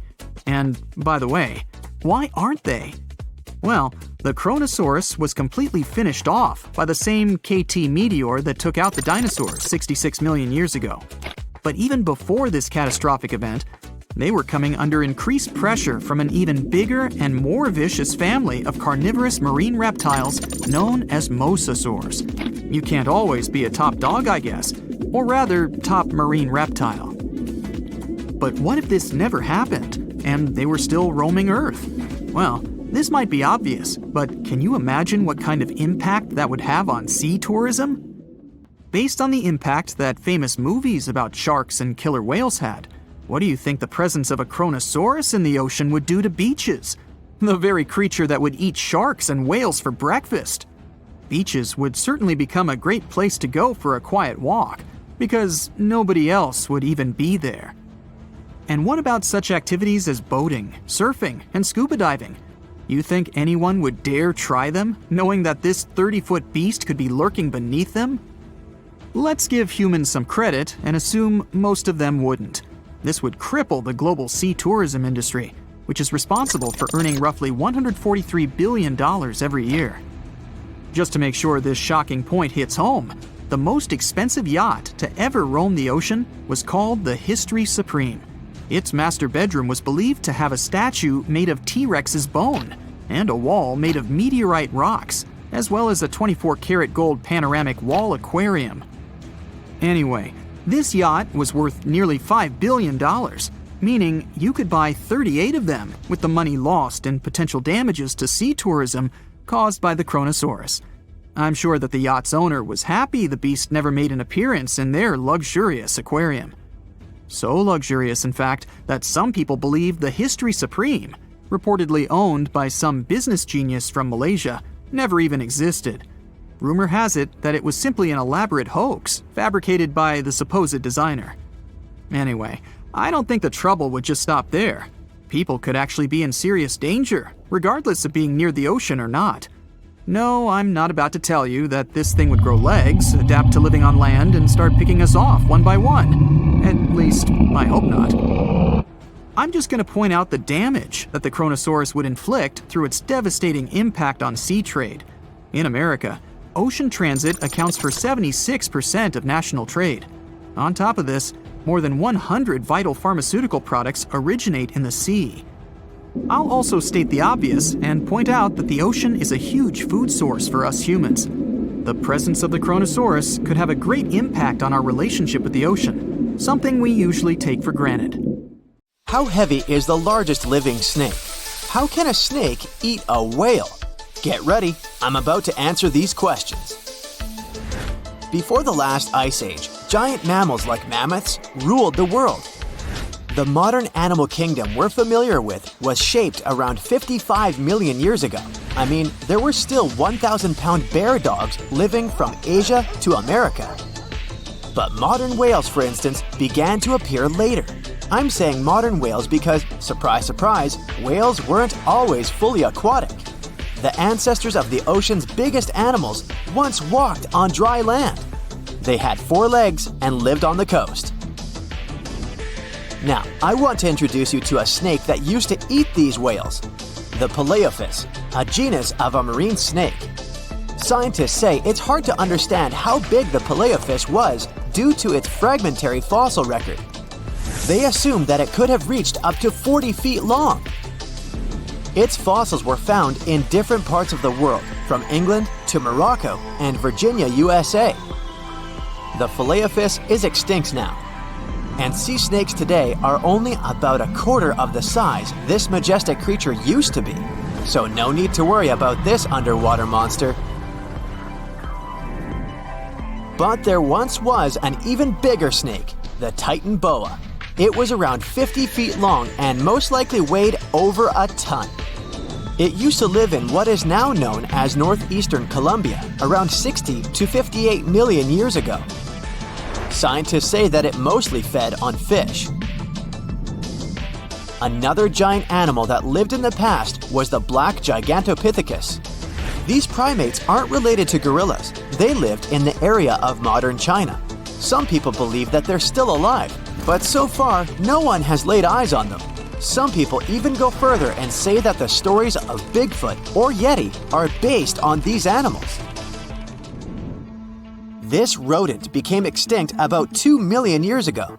Its main habitat was South America, more specifically, Uruguay. What's astonishing about this species is that it was the largest rodent ever known. It was bigger than a bull. Scientists believe that it weighed up to 1,000 pounds. A distant relative of this rodent is still alive today. It's called the pacarana. It's a rare animal that lives in South America. It weighs up to 33 pounds and measures up to 31 inches, not including its cute and fluffy tail. The Arthropleura was an insect that lived in prehistoric times. Imagine a giant millipede measuring up to 8 feet in length. Here you go. It was one of the largest land animals of its era, about 315 million years ago. The Arthropleura's shell was covered with tough plates. These plates were there to protect the creature from damage. Most of the time, it burrowed into the ground to avoid becoming some other animal's dinner. Meet the megalodon. Millions of years ago, this shark lived in the ocean and ate other marine creatures. It had wide teeth, and its jaws were so powerful that the animal could finish off its prey with the force of its bite. It was one of the largest sharks to ever exist. Yet, this predator also went extinct. Scientists don't really know the reason. This made me wonder why animals were so big in the past. Nowadays, smaller creatures flee or hide from predators.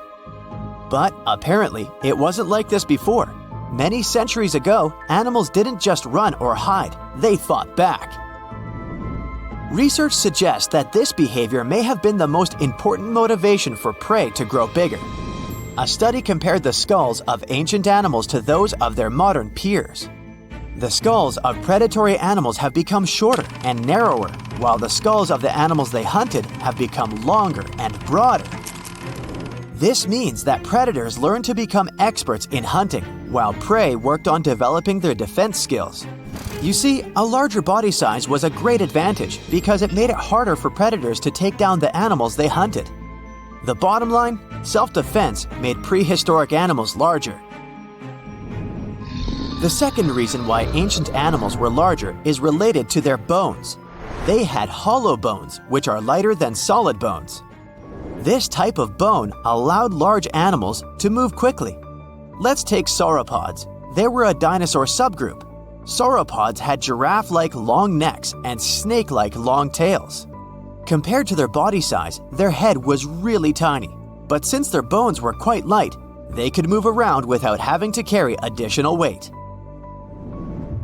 The eating habits of these animals were also related to their body size. When experts examined the fossils of one extinct mammal species, they found out that these animals had a diet that was high in nutrients and low in fiber. And this mammal was the largest land animal of its period. In other words, following this diet, mammals could grow to be very large. There was plenty of food out there, so they didn't have to worry about finding it. Fun fact, these animals also took chewing out of the picture. They could swallow their food in large pieces instead of taking small bites. Environmental conditions also played an important role in the evolution of larger animals in prehistoric times. Those animals tended to live in warm, moist climates that provided them with a lot of food. They didn't have to compete for food sources. Researchers believe that because of these conditions, natural selection worked in a certain way. I mean, body size was more important than such traits as agility and speed. Oh, and did you know that large animals tend to produce more carbon dioxide? And ultimately, a bigger volume of carbon dioxide increases the amount of vegetation in the animal's habitat. As for the abundance of oxygen in the atmosphere at that time, it could be another vital element for some animals' growth. A good but scary example of an animal that benefited from the high levels of oxygen can be the cockroach of the Paleozoic era. At that time, cockroaches were the size of modern house cats. Now this one would give me the chills if I ever faced it. Ugh. What about today? Well, there are over 3,000 species of snakes on Earth. The smallest snake in the world is the Barbados thread snake. It's only around 4 inches long when fully grown, and the largest one? It's the reticulated python. This snake reaches around 20 feet in length. The longest python was discovered in 1912. It measured 32 feet long. As for the largest and heaviest reticulated python, it was named Medusa. Medusa was approximately 25 feet long and weighed 350 pounds. These reptiles lived in Southeast Asia in rainforests, woodlands, and grasslands. Don't be confused though, the reticulated python isn't the heaviest snake in the world. This title belongs to the green anaconda. It weighs approximately 500 pounds. Green anacondas are found in South America and Trinidad in damp, humid areas. I have a bonus for you. Here is a flying snake. You can find these snakes in Southeast Asia. They don't fly like birds, of course, but they do use the power of flight. They can go as high as 300 feet. They leap from tree branches into the air. Once they take off, it's all about aerodynamics. Their main technique is flaring their ribs and pulling in their abdomens. While airborne, they undulate from one side to another and slightly up and down. This motion helps snakes to turn and glide. Why bother with all this if they can just crawl in an old-school way? Scientists aren't sure, but they believe it might be related to escaping from predators. This way, they move from one tree to another without having to get down to the ground. Every now and then, people discover fossils of animals that lived millions of years ago. These ancient discoveries continue to capture our imagination. Which of these animals would you like to see alive? So, Megalodon was one of the biggest and most ferocious monsters on our planet. Powerful jaws, razor-sharp teeth, gigantic size. But what do you know about how it sounded? Imagine how loudly it growled, permeating the underwater world with sound vibrations. This sound resembled nothing. Megalodon didn't have a voice. It was a shark, and sharks don't have sound-producing organs. It was a quiet danger. But despite its muteness, yes, that is a word, you could have still heard it. Come with me. Now you're underwater, clenching your fist, raising your hand, and quickly bringing it down. Now imagine that you have a big submarine instead of a fist and hear the water flowing around the smooth surface of the hull. That's what a megalodon sounded like. When this monster was swimming out to the surface and opening its jaws, it sounded like a waterfall. The giant shark swam at high speed. When the water was passing through its mouth and gills, it sounded like a flowing river, a fast, powerful river. Megalodon had no voice, only the scary sound of flowing water. Other ancient fish could make sounds, but you would hardly hear them. Whales, dolphins, and their distant ancestors are not counted because they're mammals. Fish communicated at frequencies elusive to human ears. They still have this ability, but in most, the ocean was and is a pretty quiet place. So let's get out on ancient lands and check what was going on with the sounds there. Thanks to modern technologies, scientists can analyze the sounds of many ancient animals. Using CT scans, they found that some dinosaurs had complex systems of small open pockets in their skulls. They used these winding cranial mazes to reproduce a wide range of sounds and regulate body temperature, and people have managed to hear them. An ancient bird that lived 79 to 140 million years ago, Vegasus, sounded similar to some farm birds like duck and geese. But the ancient creature probably screamed in a scarier way. Scientists found this out thanks to the Syrinx fossil they discovered in 2016 in Antarctica. It's the oldest known vocal organ in the world. It helped Vegasus make a double humming sound coming from the left and right sides of the Syrinx. Imagine a duck and goose screaming. Increase the volume several times. Perhaps that's what its distant ancestors sound like. As for other flying reptiles like the pterodactyl, it couldn't scream like Vegasus because it didn't have a syrinx. These winged monsters could growl, hiss, and snap their beaks, and this was their most effective sound. Remember any tall basketball player. The skull of the pterodactyl was slightly longer than their height. Just imagine what a noise the dinosaur created when it was snapping its powerful beak. The clicking sound could deafen and frighten other ancient creatures nearby. Now, you probably know what a Tyrannosaurus sounds like, thanks to the movies. Among thousands of others, you'll recognize this prolonged roar similar to a chainsaw, vacuum cleaner, and horn. And, honestly, its roar has a lot in common with the natural sounds that this monster could make. Thanks to modern technologies and well-preserved remains, scientists managed to simulate the voice of these ancient animals. Imagine you're uploading data about a T-Rex into a program and preparing to hear an intimidating roar. You press play, and it sounds like a beep. Tyrannosaurus rex's scream was similar to birds, not mammals. But it wasn't just a beep. It used nostrils to scream, not a mouth. The hum came from the chest and resembled a siren with low bass. Maybe it sounded a lot more intimidating than what we saw in the movies. It was louder than all the trumpets of the symphony orchestra, and it did it only with the help of its nose. It's not known for sure whether it could growl through the mouth. You could also hear how long-necked dinosaurs sounded in the movies. Their calls were similar to those of elephants, something between a saxophone and a car horn. But in fact, these tall creatures whispered. Almost all mammals make sounds thanks to the laryngeal nerve.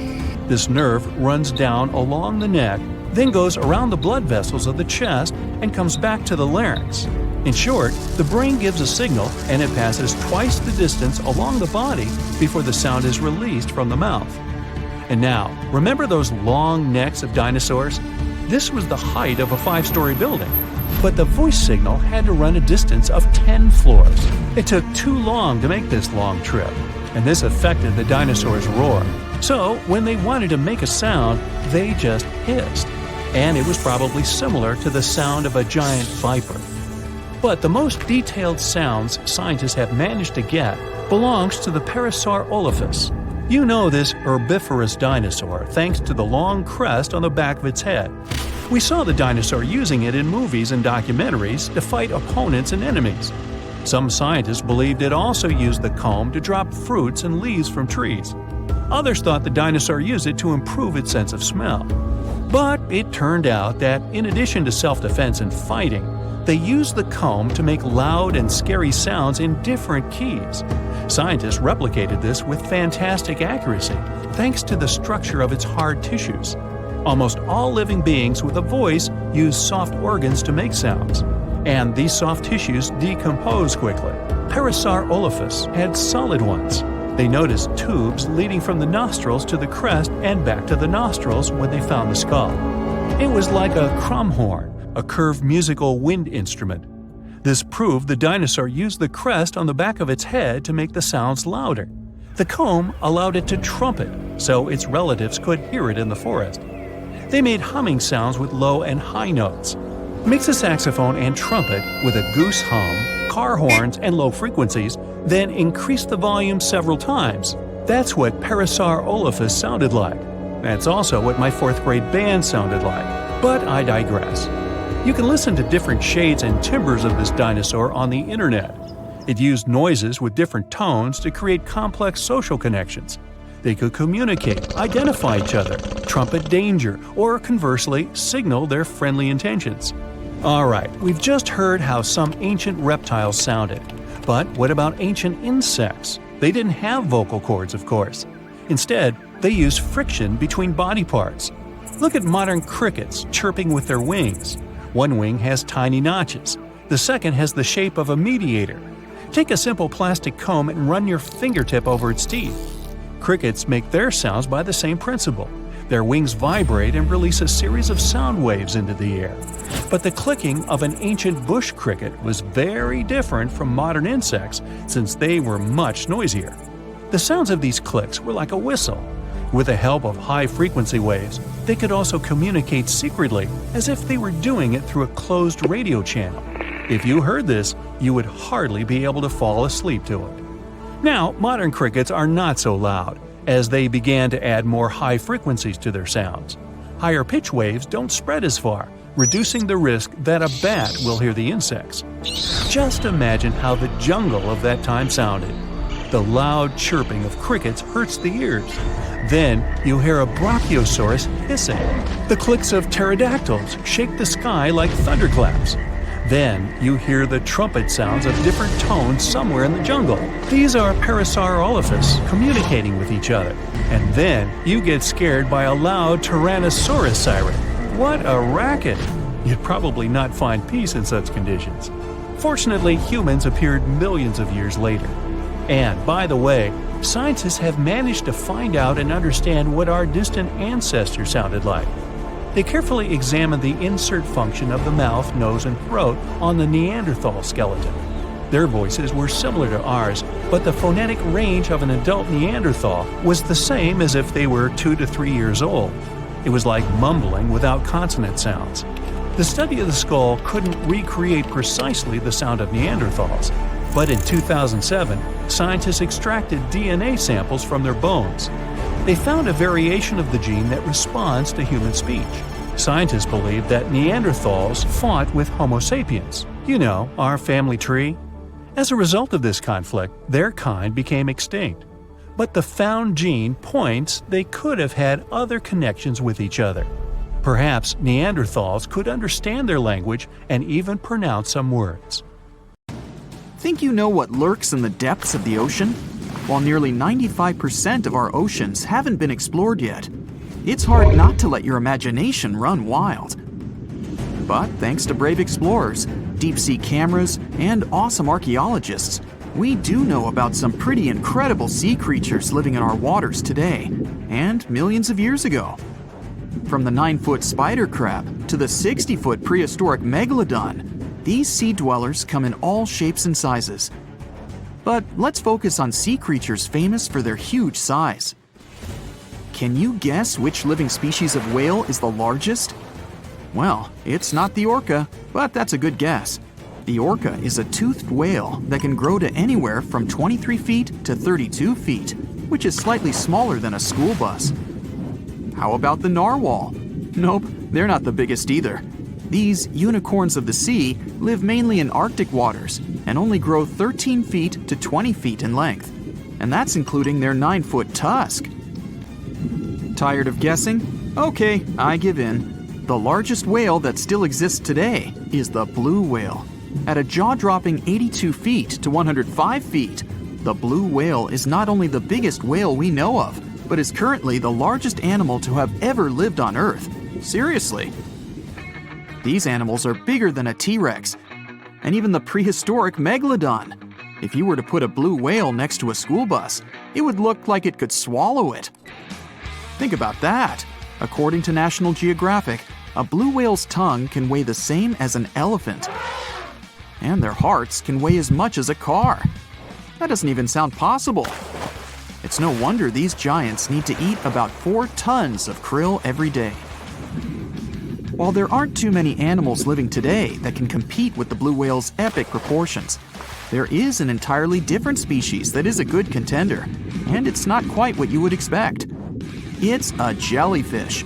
No, I'm not talking about the little jellyfish that wash up on the shore and ruin a perfectly good day at the beach. I'm referring to the lion's mane jellyfish, the biggest jellyfish around. This invertebrate can grow up to 120 feet long. They also come in different gorgeous colors like red, purple, or even shades of orange. As if their length wasn't impressive, the lion's mane jellyfish boast a whopping 8 sets of 70 to 150 tentacles. That means they can have up to 1,200 in total.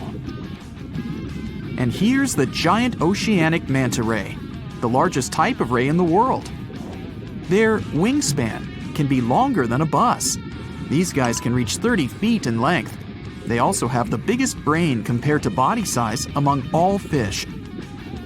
Unlike their stingray cousins, mantas don't have venomous tails.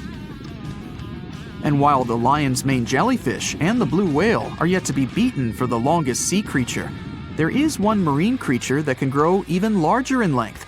The Portuguese Physalia physalis, tentacles and all, can reach a length of 165 feet long, and that's according to mentalfloss.com. While this thing may look a lot like a jellyfish, it's actually known as a siphonophore, and there are hundreds and sometimes thousands of them that are genetically identical. Their long tentacles help the organism catch prey, and its sting is fatal to most animals, even humans in some cases. What's even creepier is that if one of the tentacles comes off the organism for whatever reason, it can float around the water for days before decomposing. Even if it's detached, this tentacle can still sting you. But don't go running out of the ocean just yet. Your chances of being hurt by a Portuguese Physalia physalis sting are pretty slim. However, if you do get stung, the side effects aren't pretty, with welts, stomach cramps, an elevated heart rate, and an upset stomach. While you don't want to go anywhere near these long creatures, they sure are pretty to look at. Check out all those colors. The Shastasaurus is the biggest marine reptile that has ever existed. These predators lived during the late Triassic period, about 210 million years ago. These amazing giants could reach lengths of up to 69 feet and weighed more than 75 tons. This made the Shastasaurus as heavy as a blue whale. And if you could stand this creature up vertically, it'd be as tall as a 7-story building. Despite appearances, the Shastasaurus was actually pretty slim for its size. Its ribcage was only 6 feet across. You'd think that this big guy was chowing down on other dinosaurs, but that's not the case at all. This reptile survived on a diet that consisted of small fish and cephalopods, like octopuses and squids. The Albertonectes is a bright representative of the plesiosaur family, meaning that this marine reptile had a small head on an incredibly long neck and large flipper-like limbs that helped it move through the water. These creatures occupied the seas around North America 76 to 70 million years ago. The length of this sea monster could reach 38 feet, with its neck taking up 23 feet of that length. Its neck was a true record breaker. It had a whopping 76 bones in it. No other animal known to humankind has had so many vertebrae in its neck. Scientists aren't sure why they needed such a lengthy neck. They might have used it to collect shellfish off the seabed, or perhaps it helped them capture their main prey, fish and squids. This aquatic reptile also had gastroliths in its stomachs. Some of them were as big as 5.5 inches in diameter. The Tylosaurus belonged to the Mosasaur family. It dominated the shallow seas of North America about 85 to 80 million years ago. This was an enormous predator, with the biggest representatives reaching 45 feet in length. It had a narrow hydrodynamic body with a blunt, powerful head that the animal used to ram and stun its prey. Its body was equipped with agile flippers and a long tail decorated with a maneuverable fin. The Tylosaurus was a carnivore, and its diet included not only fish, turtles, and small sharks, but also other mosasaurs, plesiosaurs, and flightless birds. Meet Ophthalmosaurus. This prehistoric reptile thrived during the late Jurassic period and lived in oceans all over the world. Ophthalmosaurus weighed somewhere around 6,000 pounds and grew to approximately 16 feet long, according to newdinosaurs.com. That's about the same length as the beluga whale that exists today. It's too bad these guys went extinct before we had a chance to see them ourselves, as their cartoonish wide eyes and dolphin-like features are pretty darn cute. Of course, the Ophthalmosaurus evolved over time to become ophthalmologists, or eye doctors that we know today. No, that's just a lie. Just testing you.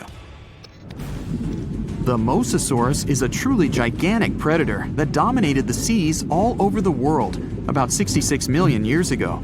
According to fossil evidence, some specimens could be more than 50 feet in length. This fact makes the Mosasaurus the biggest marine carnivore of its time. One of the most terrifying things about this creature was its crocodile-like head, decorated with literally hundreds of razor-sharp teeth, neatly organized in 2 rows on both jaws. The thing is that it was pretty challenging for the Mosasaurus to grab its prey in the water. That's why it had all these teeth, plus something special: pterygoid teeth anchored to the bones on the roof of its mouth. This made hunting and holding onto its prey much easier. The Styxosaurus belonged to the plesiosaur family and lived during the late Cretaceous period, around 85 to 70 million years ago. Upon first glance at this dinosaur, you might mistake it for a sea snake, and it'd be an honest mistake.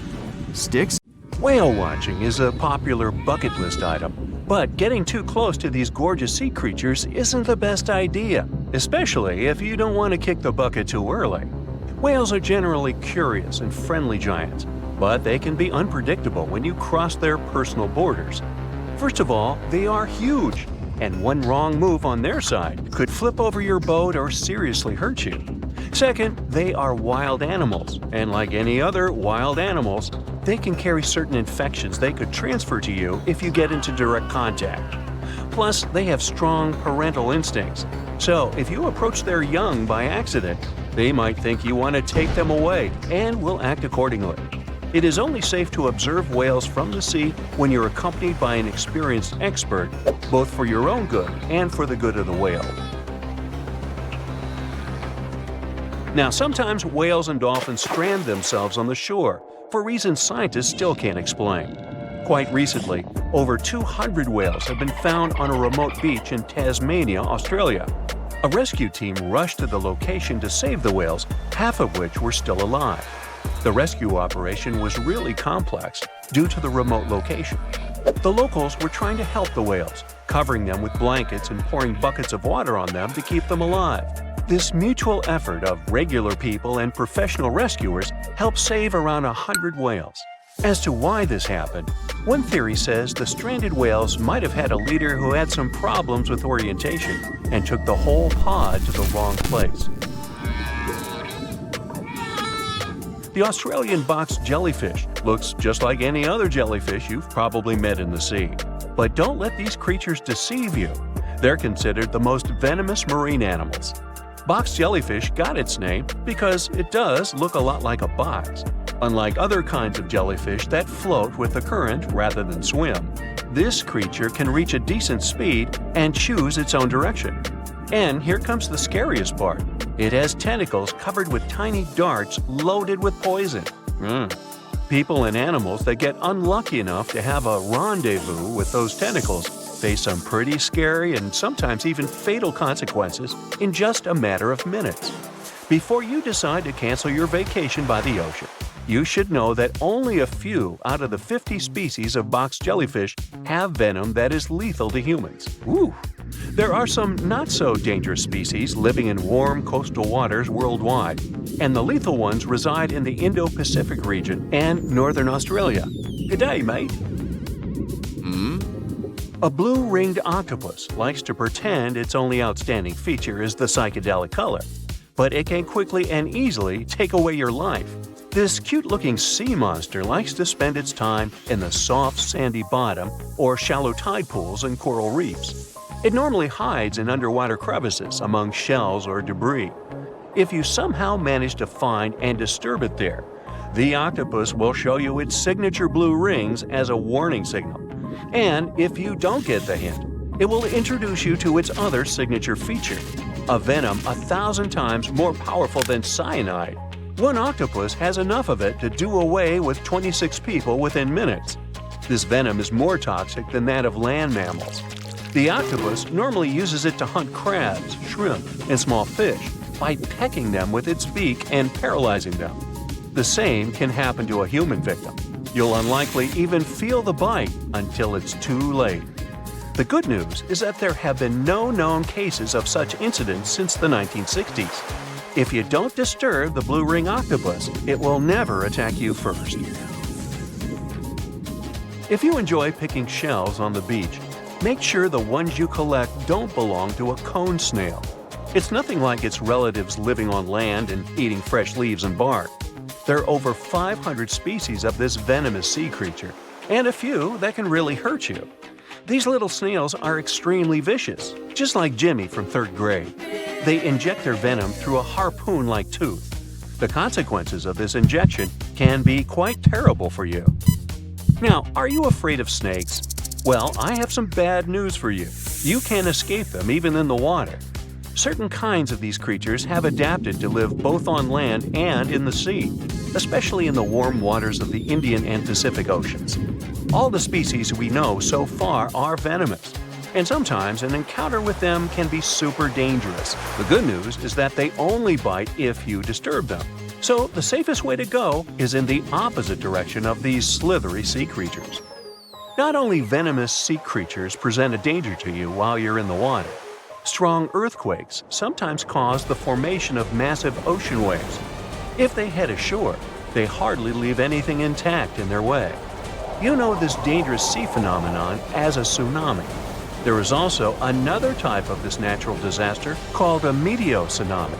They're caused by rapid storm systems and pressure changes above the open water. A powerful storm can generate a whole wall of water. Sometimes this wall grows several feet high while it moves through a shallow continental shelf, inlets, or bays. If it gets strong enough, it can damage houses close to the water. It's really tricky to forecast or detect a meteotsunami because it's nearly impossible to tell from a seismic one. It happens much more often than regular tsunamis, especially in the Great Lakes area. Now, the ocean can be dangerous to you, even if you're staying in what seems like safety on the shore. One such unpleasant surprise could be a sneaker wave moving your way. As you can guess from its name, waves like this sneak out on unsuspecting beachgoers. They look average, but turn out to be way bigger and more dangerous than you could imagine. Sneaker waves always appear without warning after smaller waves carry huge amounts of water, sand, and gravel.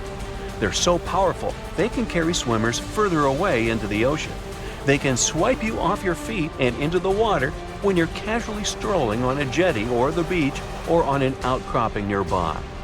Oregon State University researchers found that sneaker waves form in offshore storms that carry wind energy to the ocean surface. With all that energy, several waves unite and overlap into one beast that stands higher and goes further ashore than a regular wave. Another thing that makes them more dangerous is that they're hard to predict. The logic of regular wave formation doesn't work with them. Square waves, looking like a giant chessboard over the ocean, are the reason many people visit the Isle of Ré off the western coast of France. If you visit it, you'll notice plenty of signs warning you to stay away from the water once you notice the unusual pattern. The safest way to observe it is from high up places like nearby lighthouses.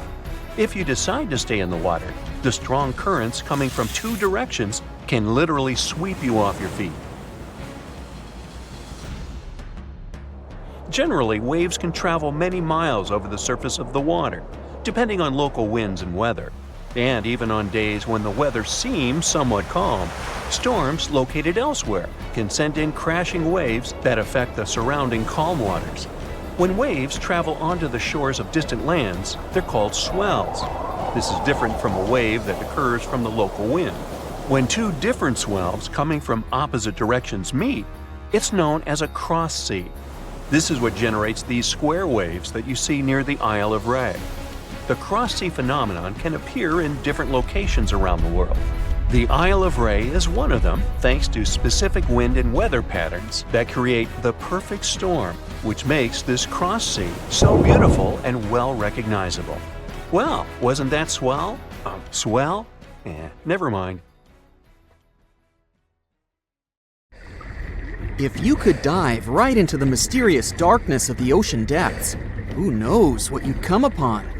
Legends that are hundreds of years old mention some giant sea monsters hiding deep down below the ocean waves, like the Kraken, the Loch Ness Monster, the Hydra, Leviathan, and so many more.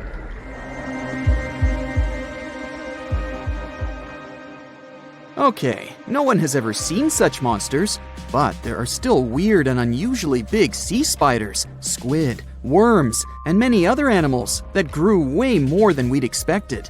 Take a look at the colossal squid from sub-Antarctic waters. It's around 14 times longer than the arrow squid that lives near New Zealand. And deep down in the Pacific Ocean, there's a sea sponge as big as a minivan. Oceans contain about 96.5% of all water on our planet. Up to 80% of all life on Earth we've discovered is under the oceanic waves. We haven't explored, mapped, or even seen more than 80% of the ocean. In fact, we've mapped Mars better than we have the ocean bottom. The pressure down there is insane, and it would make you feel like you're holding up almost 50 jumbo jets. And temperatures at such depths are extremely low. Conditions deep below the oceanic surface are harsh, so creatures that live there need to adjust. That's why many of them grew very, very big to survive. Creatures that live in cold, dark depths are so big because of a phenomenon called deep sea gigantism. The deeper you go below the oceanic surface, the less sunlight there is. That's why the temperatures drastically fall. The result of this is increased cell size and longer life of creatures. Also, these creatures don't have as much oxygen as the marine animals that live in shallower parts, and their food sources are minimal. Much of the food they get comes from shallower waters, and only a little bit trickles down to the deeper parts. And when there's not enough food, being large is an advantage. Larger creatures can move farther and faster to find something to eat. Their metabolism works slower. They don't digest the food that fast, so they can store food and conserve energy for hard times when they can't find anything to eat. They don't need to regulate their body temperature either, which also helps them save some energy, which they can then transfer to other body processes. They mature more slowly and later than those living in shallow waters. The majority of fish species that dwell in deep waters live 30 years or even more. Orange roughy fish, on the other hand, live up to 150 years. This fella grows 24 feet in length and weighs up to 1.5 tons. But it grows to be so big for centuries. They start looking for partners when they're 150 years old, and they can also live this long because there are not so many predators at such depths. Also, there are no humans or other things that can disturb them or endanger their existence. At such depths, the environment is pretty stable, so many animals there are like living fossils because they probably haven't changed in millions of years. The first 650 feet of the ocean's depth are considered to be the open ocean. The majority of the marine life we've discovered lives there, since that's the area the sun can still reach. And then, as you continue going deeper, you reach the twilight zone. It seems like nothing lives there. But at about 820 feet, you see a small oasis of ancient life blooming. For example, there are sea lilies, animals that have been living at such depths unchanged for millions of years. Coelacanths, another living fossil, have been living in the ocean for more than 360 million years. Hagfish haven't changed in a very long time either, for over 300 million years. This creature lives at depths of 5,500 feet. They evolved before the rest of the vertebrates, which is why this is the only living animal without jaws or a spine, even though it still has a skull. Deep-sea creatures can't survive in shallow waters. They've evolved to live in depths under bigger hydrostatic pressure. Humans and other organisms that have internal spaces filled with gas would end up crushed if we could go to such depths. That's why deep-sea divers always need to wear special dive suits designed for surroundings with higher pressure, even though they're not going that deep to the areas where these giants live.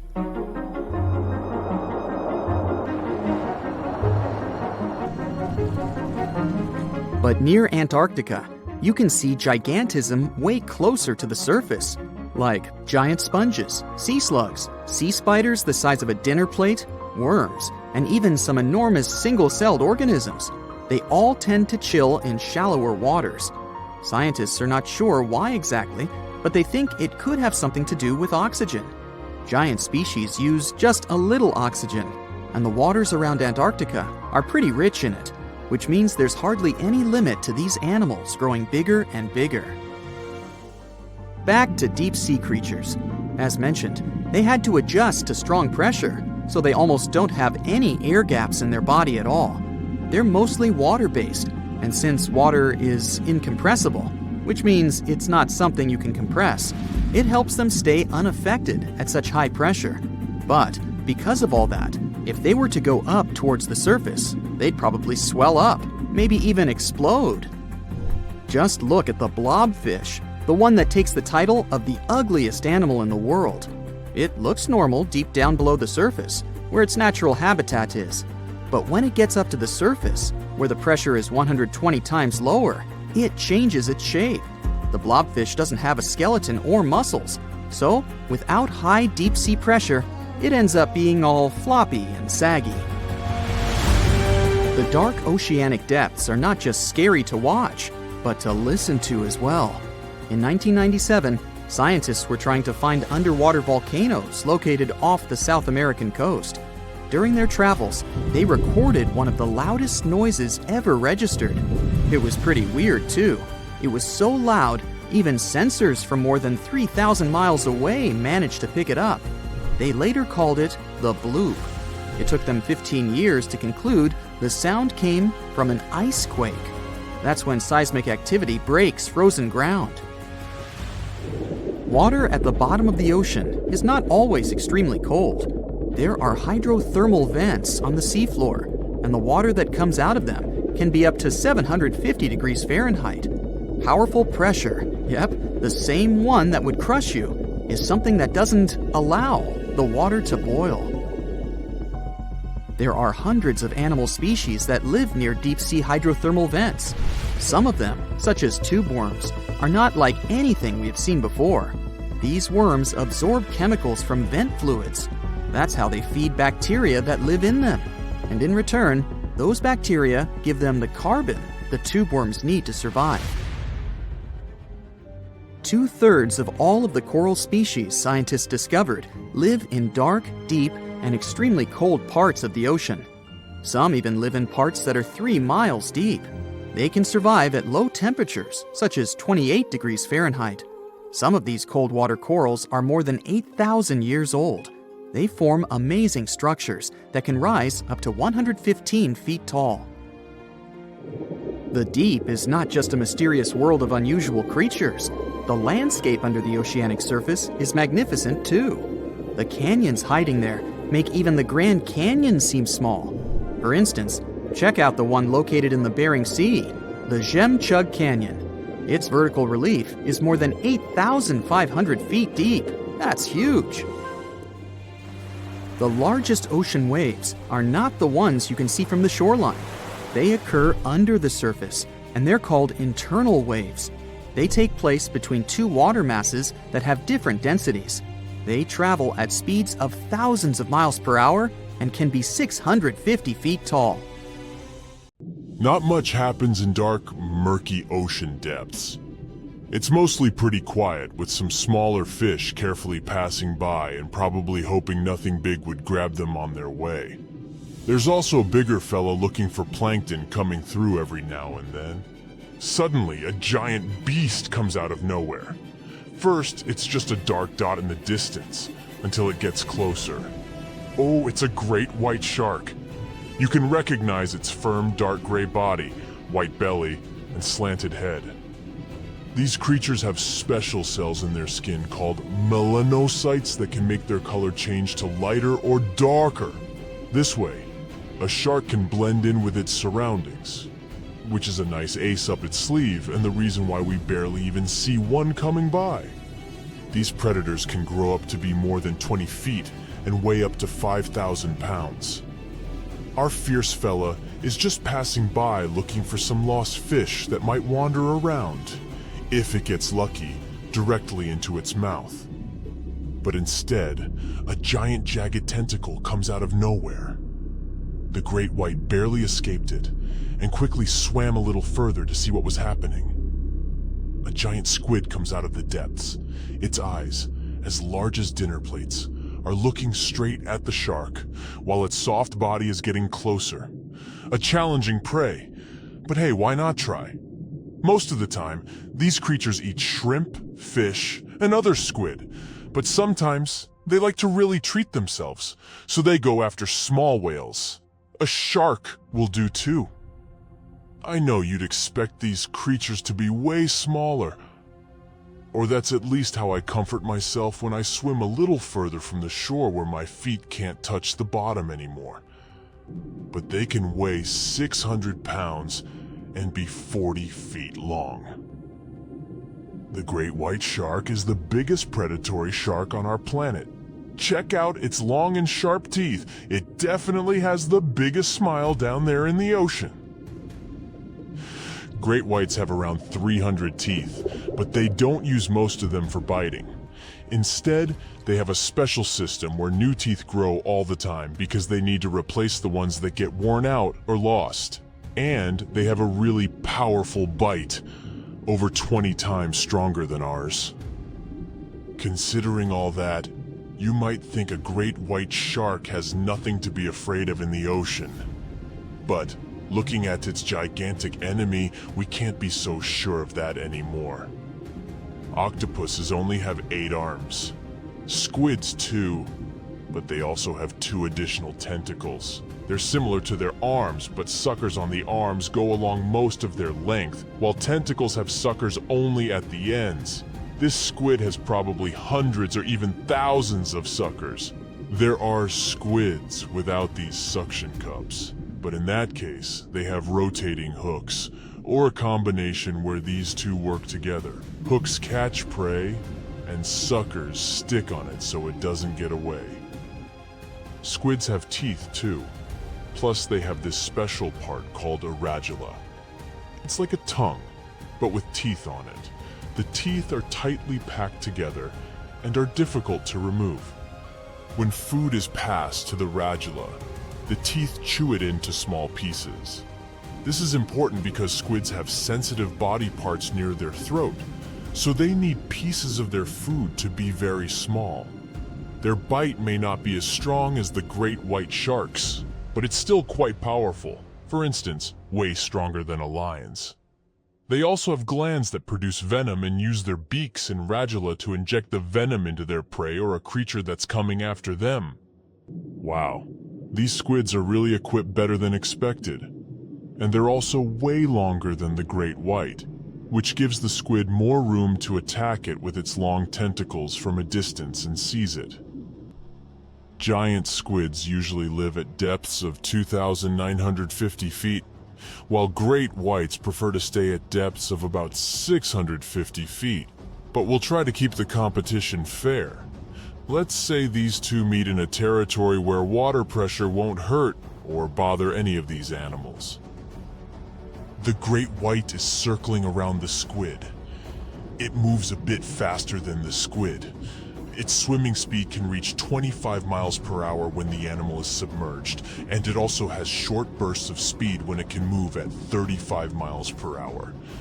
Giant squids move at around 25 miles per hour. Just for comparison, an average human swims at 2 miles per hour. But with its length, the giant squid has more room to attack the great white shark with its long tentacles from a distance. They can stretch for 33 feet to snatch the prey. And look, it's really trying. But it ain't that easy. Not only is the great white big and fast, but it also has special sensors called the ampullae of Lorenzini. It's a good tool to detect prey and generally stay safe in the ocean. But the squid is definitely no joke. It has activated its special defense mechanism and released thick black ink. The great white is confused. The ink is like a smoke screen, which gives the squid enough time to get away. The shark can't see its opponent anymore. The squid is getting closer, and the poor great white has no idea from which direction. It's time for the final move. Even if the great white manages to catch the squid can detach parts of its body as a last resort to protect itself. It can lose up to 10 body parts, unlike sharks. These predators can't lose any essential body parts because they won't survive. And look, the squid finally latches onto the shark. Its suction cups and the sharp beak that can pierce its prey make it nearly impossible for the shark to escape. They both disappear into a cloud of ink, the great white shark in one of the rare fights it can lose, and the giant squid ready for new conquests across the ocean.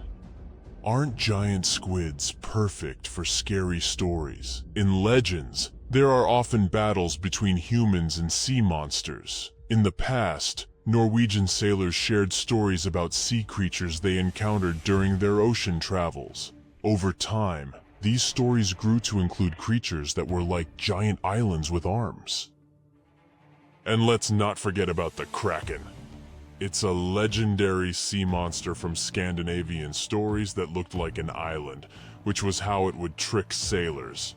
The spooky stories say the beast was using its long tentacles to grab ships and drag them to their doom. And do you remember Jules Verne's novel 20,000 Leagues Under the Sea, which describes an encounter between a ship and a giant squid?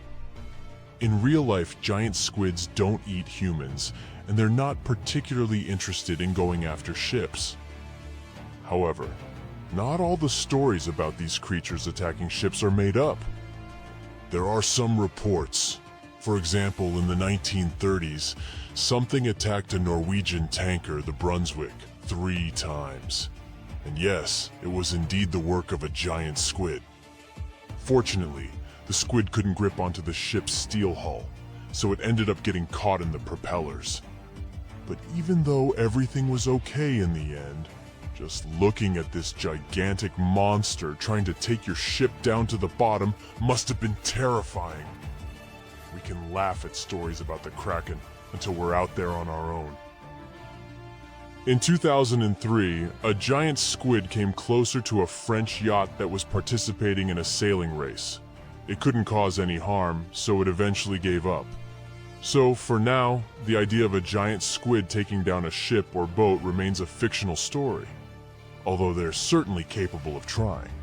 Okay, giant squids are big, but there's another creature from their family of cephalopods that can be even larger. It's called the colossal squid, and one that was found weighed 992 pounds, hundreds of pounds more than the giant squid, 606 pounds. And they can stretch their tentacles for up to 45 feet. The Bermuda Triangle is one of the most heavily traveled shipping routes in the world. Some skeptics believe that this fact solves the Bermuda Triangle mystery. Statistically, the busier the area, the higher the frequency of accidents and disappearances.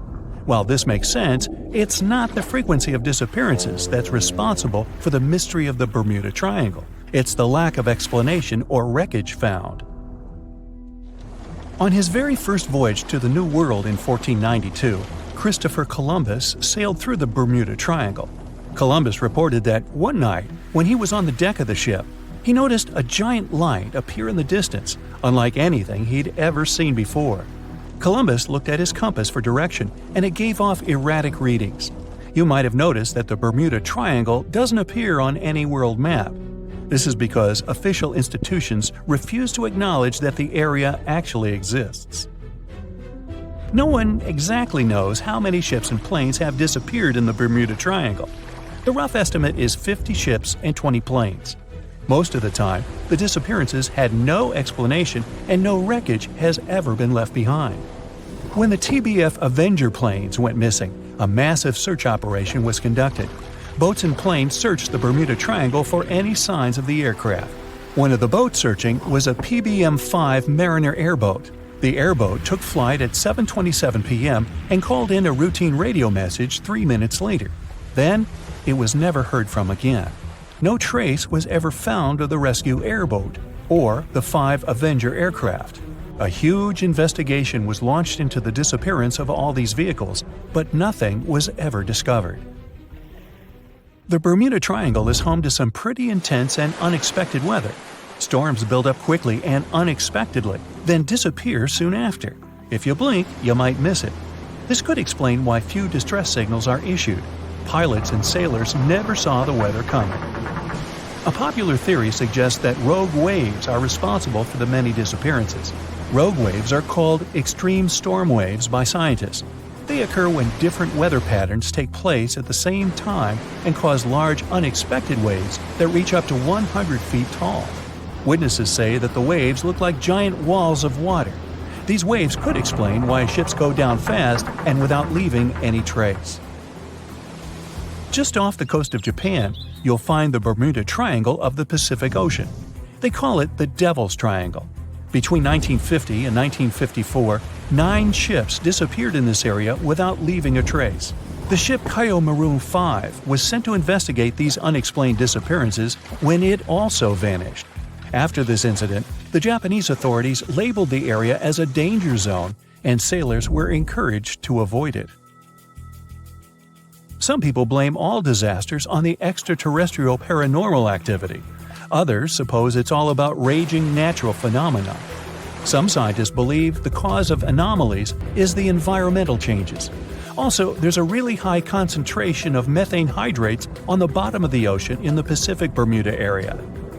This gas tends to set off, and when it happens, bubbles start forming on the surface of the water. These gas eruptions can interrupt the ability to float and can easily sink a ship. Because of this chemical reaction, there won't be even a trace left. Underwater volcanoes are said to be another possible explanation for the Japanese Dragon's Triangle. In fact, they can take down even small islands. Luckily, nobody lives there. It's a pretty common thing in this area that some of them disappear underwater and others appear out of the blue because of seismic activity. You'll never find the Dragon's Triangle on any official map of the world, so nobody's quite sure about how large it is in reality. In July 2015, 2 teenagers disappeared after setting sail off the coast of Florida. There's some mystery about what the 2 teens were really getting up to. They told their parents that they were just going to fish, but they told their friends that they were crossing to the Bahamas. Shortly after they left, a line of thunderstorms moved towards the area, and the boys were never heard from again. A massive search was conducted, but sadly, nothing was found. 1 year later, the pair's boat was found off the coast of Bermuda with a broken iPhone and some personal effects left inside. One of the most popular and bizarre theories trying to solve the Bermuda Triangle mystery comes from Charles Berlitz. He insists that the area is home to the lost city of Atlantis. The missing ships and planes and malfunctioning equipment, according to him, were all caused by rays of energy let out by the special energy crystals that power Atlantis. While this sounds silly, Berlitz's theory was convincing enough that over 20 million people bought his book worldwide. Previously, the compass wouldn't work well in the Bermuda Triangle since the lines of the 2 poles coincided here, true north and magnetic north. But if you fall into this line, your compass will behave strangely. But the magnetic north is constantly shifting, and now it's far beyond the triangle. No legend says pirates of the last centuries operate in the Bermuda Triangle, or that the Flying Dutchman makes other ships disappear. A popular theory is that ships travel to the distant past or future through a time portal in the Bermuda Triangle. Fortunately, these are all myths. Just imagine hundreds of giant tentacles reaching out to a group of ships sailing through the Bermuda Triangle. In the past centuries, they could easily sink an entire fleet, since the ships were made of wood and were lighter. Squids wrapped decks with their strong tentacles, made holes in the ship's hulls with their sharp beaks. Toothy suction cups could break the masts and tear the sails. The water was filling the holds and slowly rising to the deck. The ship sank in a matter of minutes. Survivors reached the shore and told everyone about huge monsters. This is how the legends of the Kraken appeared. Fortunately, now people have sonars and equipment for monitoring the sea space. They say the main reason why this place is so enigmatic must be the magnetic fields that form this ominous triangle. Ocean floor is made of rocks containing a lot of magnetite. It's more like iron. Magnetic fields react to the high concentration of magnetite on the ocean floor, which may start a sort of conflict between the two. It can often lead to various weather anomalies and, as a result, navigation issues. And naturally, any changes in the ocean floor or the Earth's magnetic fields influence the Bermuda Triangle a lot. Magnetic fields tend to shift their position, so do tectonic plates and even the continents, even though we never notice it. The skies are usually very clear there, but back in 1883, some people witnessed abnormal things in the area. Some claim to have seen large blocks of ice falling from the skies, and the crew even managed to save one as hard proof. Seems like the Bermuda Triangle has an alternate not only on Earth, but even in space.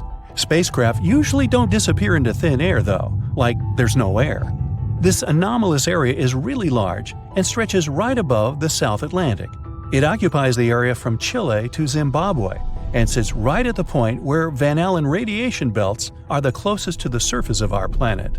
The Earth has two such belts, which come in handy trapping the particles that shoot in from the Sun. They do a great job protecting the Earth from radiation. The magnetic field there is lower, so it allows the Earth's radiation belt to come closer to the surface. Whenever a satellite passes by, it will be exposed to radiation, which might lead to serious damage. So, no satellite can take pictures of it. The South Atlantic anomaly is part of the Earth where natural radiation just flows out of control. Still, there is little evidence that all these triangles are really dangerous. Many believe the Bermuda Triangle itself has been proven time and again to be nothing but a work of fiction.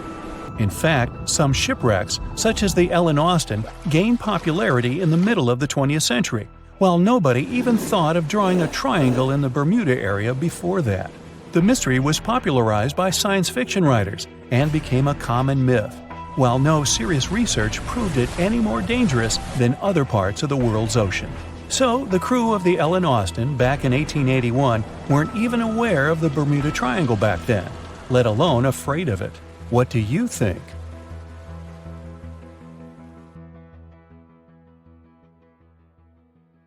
Texas is home to some of the oddest, creepiest, and most unusual animals you've ever heard of. It might come as a surprise, but this state is full of creatures you'll hardly see in other places. So, let's have a look at the most amazing ones. This truly beautiful bright blue creature is called the blue sea dragon. Despite such an imposing name, the critter is actually tiny. Usually no bigger than a grape. You may find it on the beach or floating beside you in the water. Now, you need to remember one thing. However pretty this little slug may look, never ever touch it. One tourist spotted a few of these pretty dragons on the shore of Mustang Island. He scooped one of the creatures up. He wanted to film it. Luckily, he put it back into the water before it could sting him. Otherwise, it would have ended badly since the blue sea dragon is venomous. Despite their tiny size, their sting can pack a punch. All because of their diet. Their favorite dish is the Portuguese man-o-war, a jellyfish that has enough venom to paralyze small fish and crustaceans. The blue dragons first use mucus to neutralize the jellyfish's infamous stinging cells. And then, they steal these cells from the man-o-war's tentacles and store and concentrate them within their own tissues. Then they release these stinging cells on contact, which makes their own sting more powerful, even worse than that of the man-o-war itself. These awesome creatures are also extremely sneaky. Even though their appearance is bright, to say the least, they're well-known masters of disguise. You see that vibrant blue coloring is actually on their bellies, and when they float on their backs, they simply blend with the water. As for their backs, they're gray to camouflage these animals on the seafloor. Now, how about a funny fact? A group of tiny dragons floating together is called a blue fleet. And another fact, blue dragons normally lay a string of around 16 eggs, and it takes them 3 days or so to hatch into larvae. Blue sea dragons rarely make it to the shore. They're soft-bodied, so when the animals finally get through the surf zone and are deposited on the shore, they're already broken apart. And still, watch out! Even in this case, the venom in their bodies doesn't dissipate. But of course, blue sea dragons aren't the only unusual animals inhabiting Texas. Have a look at this nightmarish creature, poisonous, slimy, and kinda immortal. Meet the hammerhead worm. The worst thing? It might be lurking in your garden while you're watching this video. You can easily recognize this worm by its creepy spade-shaped head. It doesn't look like any other invertebrate you've ever seen. Or any other creature, that is. At first, it was only found in East Texas. But later, researchers spotted these spine-chilling creatures in North, Central, and South Texas. Basically everywhere but the arid areas of West Texas. One of the most terrifying things about this worm might be its length. This creature can grow as long as 1 foot. Luckily, such giants aren't very common. Most hammerhead worms only reach 6 inches in length. You can come across 2 species of these worms in Texas, and both of them will have a dark stripe down the middle. The larger of these 2 species munches on earthworms, which is actually a big problem. You might know that earthworms play an important role in keeping the soil rich in minerals and overall healthy. If earthworms disappear, plants in such areas won't be getting the nutrients they need. Even for humans and pets, meeting a hammerhead worm isn't the most pleasant experience either. Hammerheads are the only terrestrial invertebrates that secrete a very dangerous neurotoxin, the same as pufferfish produce. Thanks to the sheer size of the human body, touching a hammerhead worm won't hurt you too much, but it may still cause your hand to start tingling or even go numb. It's much more dangerous for pets. There have been cases when dogs ate hammerheads, which left them feeling sick for the whole day. Interestingly, these worms are native to Southeast Asia. But they must have mastered the art of hitchhiking, since in the early 1900s they were already found in the US.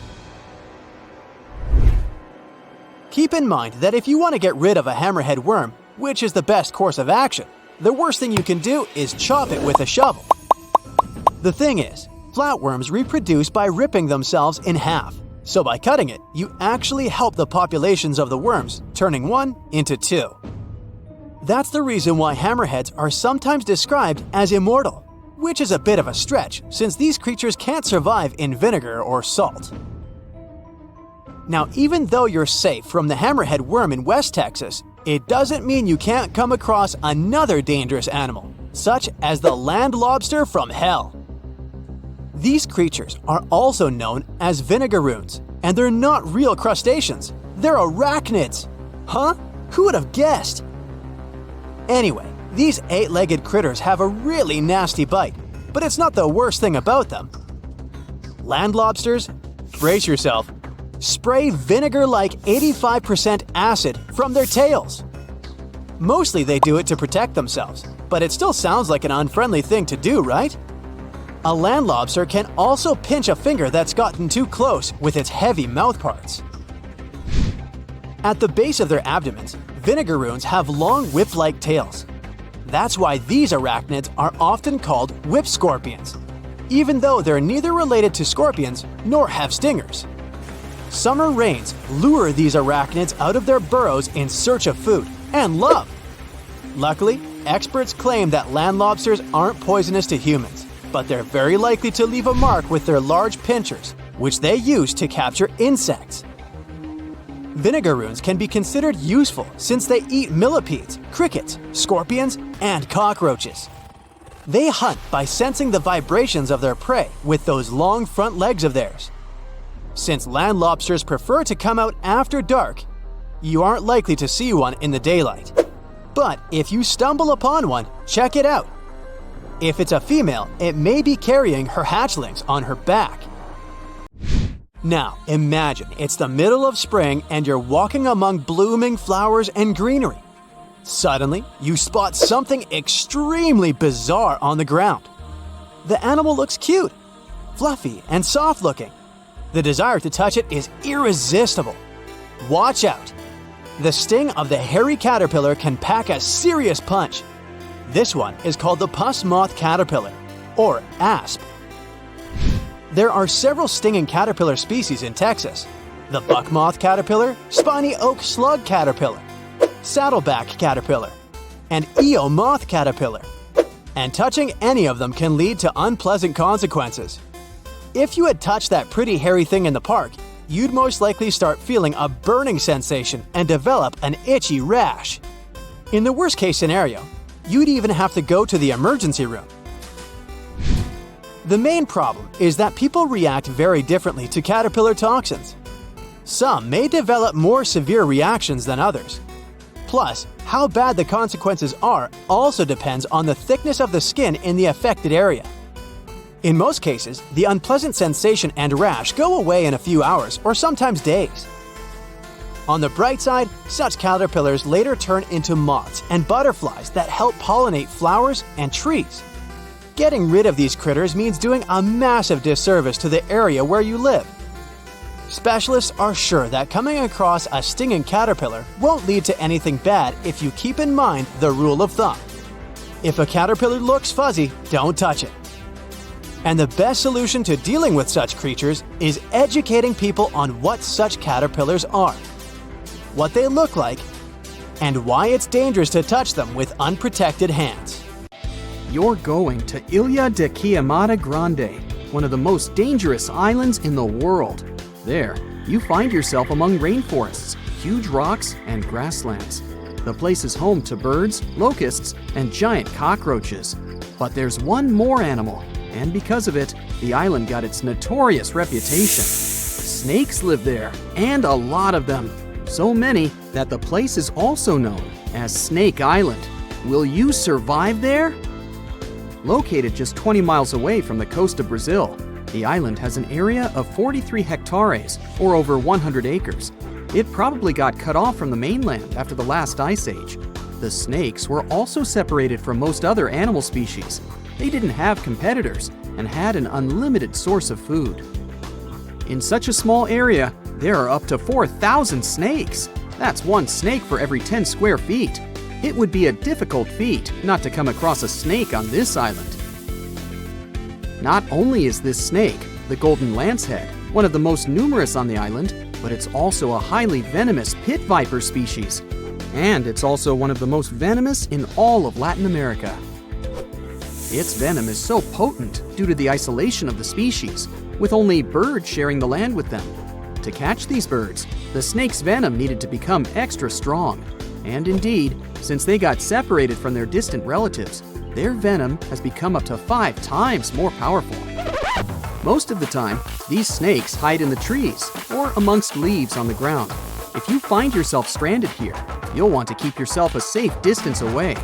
Snakes mainly use their sense of smell and rely on vibrations.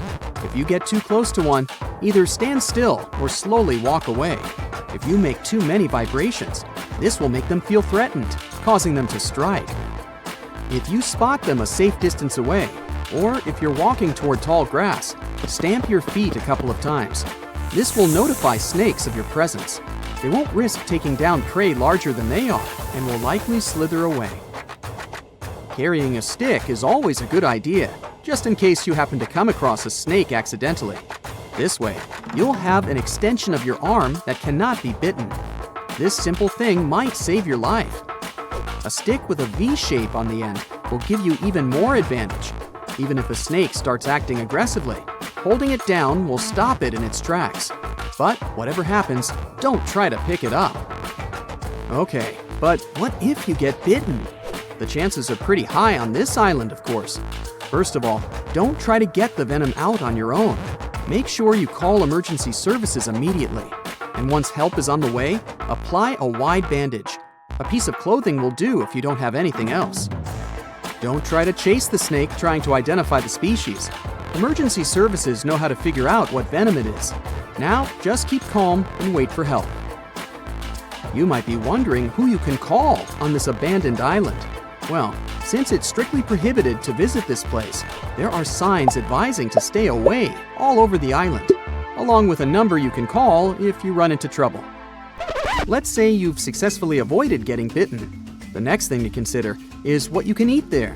Snake Island was previously known as Ilha de Queimada Grande, where queimada is Portuguese for forest being lit up, or forest fire. The reason for that was the fact that the entire island was deliberately set on fire to make room for a banana plantation. Unfortunately, the banana business didn't turn out to be a success, probably because farmers got sick and tired of snakes. But some banana trees still thrive today, and they can provide you with some much-needed nutrients.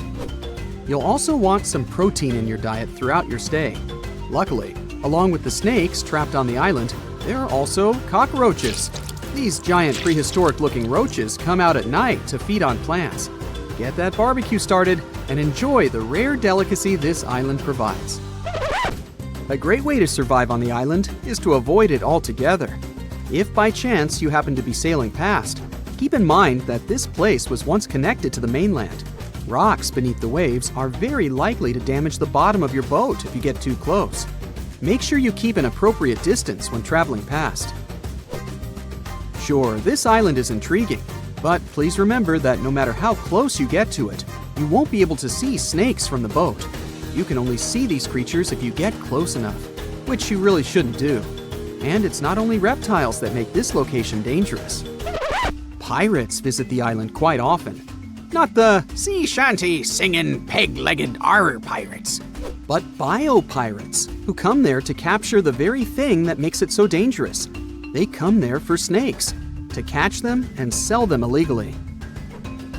Since the island got cut off around 11,000 years ago, the golden lancehead has evolved within its own unique habitat. So, although there are many reptiles on this island, they're still an endangered species. Due to their limited numbers, their value is very high, reaching up to $30,000 on illegal markets, which gives bio-pirates the motivation to catch them. I can think of better ways to make a living. Anyway, let's say you've got all the resources necessary to survive in one of the most dangerous places on Earth. Do you think you would manage this feat? Perhaps you think it's impossible. You'd be surprised at how possible it can be, if you know what you're doing. It turns out many have visited this scary place before. Research teams often come there. They study the golden lancehead snake, its environment, and its food sources for conservation purposes.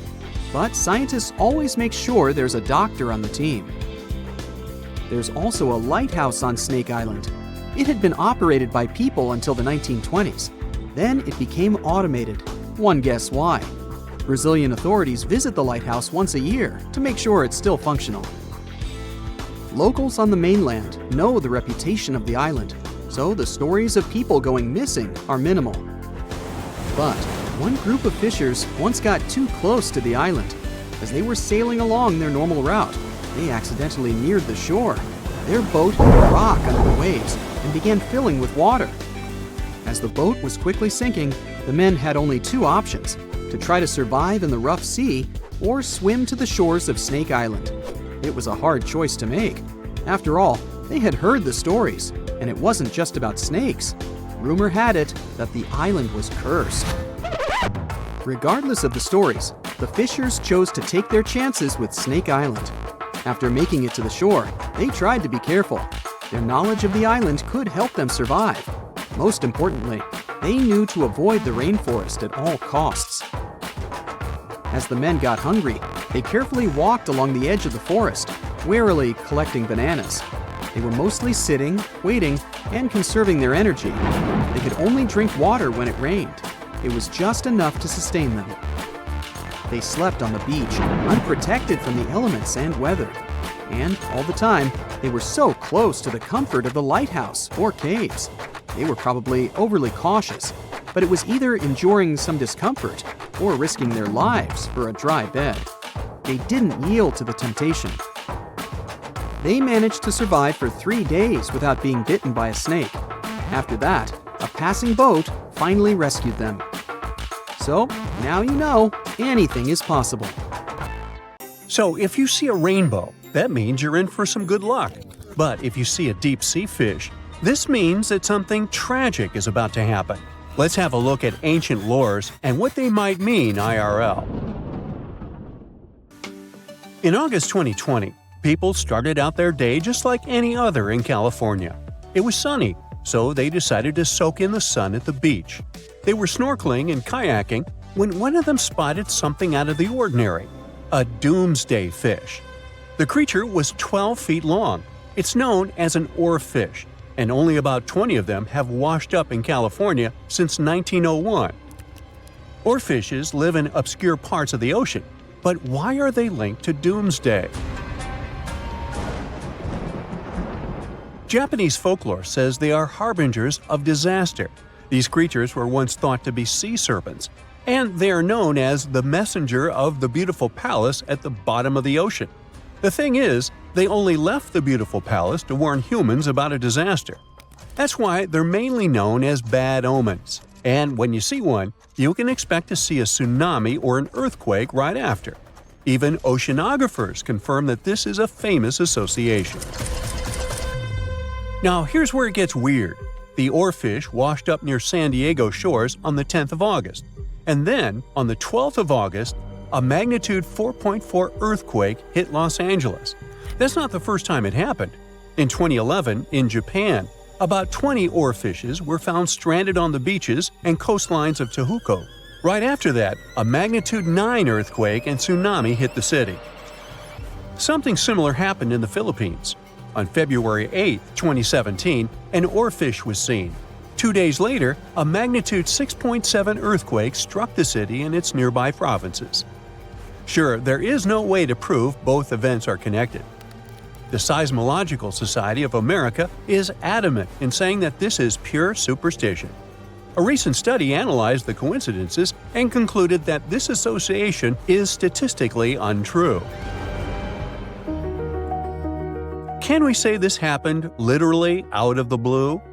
Humans have historically noticed animals acting strange right before natural disasters. Earthquakes, floods, even tsunamis. It's like animals can sense something we can't. In fact, there's a lot of science to back it up. Studies show that animals can detect subtle environmental changes, like shifts in the Earth's electromagnetic field or infrasonic sounds, things humans wouldn't notice. This happens because most animals have a wider hearing range than humans and have extra sensitive senses that help them detect gases emitted from the Earth. This theory got famous after the tragic tsunami that destroyed several cities and villages in Indonesia back in 2004. Most man-made warning systems shut down and didn't serve their role of warning humans about the disaster. Sensors were out of action due to maintenance, while other coastal areas simply didn't have any tsunami warning systems. Terrible timing, I know.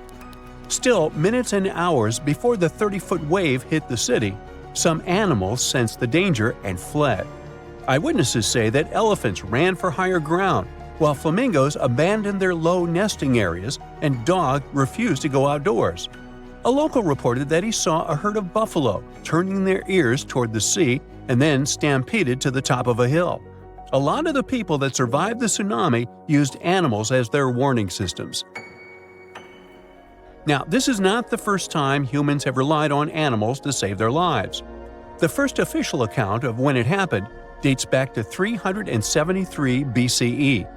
I wasn't around then, but the Greek historian Euclides reports how the local population saw rats, weasels, and snakes running from the town before a massive earthquake hit. So, what exactly is it that animals can sense that humans can't? To find that out, Scientists put biologging tags on cows, sheep, and dogs living in Italy. For about half a year, they tracked the animals. During this time, official statistics recorded over 18,000 quakes in the region. The most shocking information was that animals began to change their behaviors up to 20 hours before an earthquake. Before an earthquake, something called positive holes happen. It's an electric charge that flows from the crust up to the surface of the Earth. They can change the air molecules above where they appear, and animals can pick up on them. There's also evidence that animals might sense changes in groundwater. Before earthquakes, the stress in fault lines can release radon gas, which could alter the chemistry of groundwater. Animals that rely on it might detect these changes and react. Birds are also super sensitive to shifts in the Earth's magnetic field, which can change just before a quake. Another research happened near Mount Etna. Located in Sicily, Italy, it's one of the most active volcanoes on the planet. In 2002, a massive eruption wiped out a ski lift, 2 hotels, and a series of shops located near Etna. So, over the past years, a group of researchers decided to track goats living next to Etna. Their big aha moment came in 2012, when the goats started to act erratically 6 hours before Etna started to spew lava. These researchers were able to retrospectively predict around 7 disasters over the course of 2 years, all thanks to these goats. Back in 2014, a group of scientists studying golden-winged warblers in Tennessee noticed something odd. The birds had taken a detour from their customary breeding grounds. These little birds flew 435 miles from the Cumberland Mountains, where they had just arrived after flying over 3,000 miles from South America. Right after the birds left, a series of more than 80 tornadoes struck the area, causing over $1 billion in damage. What these birds did is something scientists call an evacuation migration. They sensed the tornadoes coming from over 250 miles away. Infrasound is a big disaster giveaway.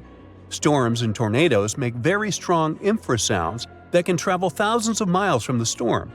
Now, infrasounds are low-range frequencies, anything ranging below 20 Hz. With our normal set of human ears, we would never hear this. We have an average hearing that ranges from 20 Hz to 20,000 Hz. That means you can hear something like a very, very low bass note or as loud as the buzzing of a mosquito right next to your ear.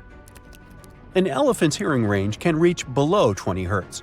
This would make elephants expert at detecting disasters. Scientists also think that detecting infrasound is what helps birds dodge storms when they must cross the ocean. You see, the Pacific Ocean is known to not be at all passive. Although courageous humans venture to cross it, they're usually met with severe storms and conditions that their satellite instruments sometimes can't detect. Meanwhile, there's an ongoing project from France's National Museum of Natural History that is tracking more than 100 birds on their annual crossing over the Pacific. With the help of the International Space Station, they're trying to understand how these little creatures respond to natural hazards en route. But not everyone's convinced. Some scientists argue that while animals might be sensitive to environmental shifts, predicting disasters based on their behavior is too risky. The U.S. Geological Survey has pointed out that many reported cases of unusual animal behavior before disasters are anecdotal, meaning stories and reports, and large-scale studies have yet to prove a direct link. Although humans don't have these super capabilities of predicting disasters, we have some things that might help us. Notice this. The next time you're in a place where lightning is going to hit, your hair will give a sign. If it stands on end, this means that lightning is aimed toward your beautiful person and is about to hit you. So run, find shelter, get inside a house. That's the best you can do in a situation like this. There are plenty of fish in the sea. Some of them look totally like Nemo or Dory. Then there's the butterfly fish and fancy guppy, which is indeed really fancy. And then there's… what on earth is that? I would definitely not pay for a diving experience to see this guy. The anglerfish has the unofficial title of the ugliest animal in the world, but I wouldn't dare to break that news to it. There are more than 200 species of anglerfish currently swimming somewhere in the gloomy depths of the Atlantic and Antarctic Oceans, up to a mile below the surface. Some of them prefer different living conditions, the shallow tropical environments. Different kinds of anglerfish vary in shape and size, from the famous black sea devil to frogfish, monkfish, footballfish, goosefish, batfish, and sea toad. The larger ones can be half as long as a full-sized bed, but most are less than a foot long. Since the choice of meals where these guys live isn't that huge, they had to come up with a unique hunting strategy. They don't waste their priceless life energy on following prospective prey. Instead, they use a piece of dorsal spine that sticks above their mouths like a fishing pole, hence the name of the fish. There's a sac of bioluminescent bacteria that glows brightly in the dark at the end of that rod. The light lures prey, and all the anglerfish has to do is wait, and then enjoy its lunch delivered right to its mouth. Their bodies are pliable and huge, so they can easily swallow prey twice their size. Deep-sea anglerfish eat whatever they can find. Species that live in more shallow water aren't picky either, and can eat anything from shrimp to snails and small fish. Only female anglerfish have the cool fishing rod feature though. So what about their males? Finding a soulmate deep under the sea isn't that easy. I mean, literally, there's no light down there. Plus, there are frigid temperatures and low oxygen levels. Anglerfish can't afford to go on many dates in those conditions, so they mate for life. And before you go aw about it, I have to tell you, they do it in quite a special way. Male anglerfish are much smaller than their ladies. The contrast is so striking that when researchers first got interested in their love life, they thought those males were actually the offspring, or larvae, hanging out next to their moms. Certain anglerfish male species have receptors that alert them that there's a female nearby. After they mate, the male bites into his woman and stays attached to her head, belly, near her tail, and other areas he can access. While they morph together forever, the female fish gets the male's cells, DNA, and reproductive organs, but loses her immune response cells. The male gets free permanent housing and nutrition. Given the current real estate prices, it sounds like a dream. But that accommodation is shared by up to 8 males, and they can't move out if they ever feel like it. You're unlikely to meet this deep-sea fish in real life, but if you meet an anglerfish in your favorite video game, remember that you can easily outswim it and make it kinder to you with tranquilizing arrows.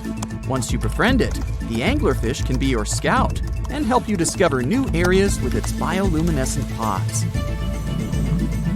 Back in the real world, down in the twilight zone of the ocean, about 650 to 3,300 feet down, the anglerfish isn't the only creature you're lucky you'll probably never meet. Many of the locals look like they come straight out of science fiction or horror movies, but that's because they had to adapt to this dark, deep world.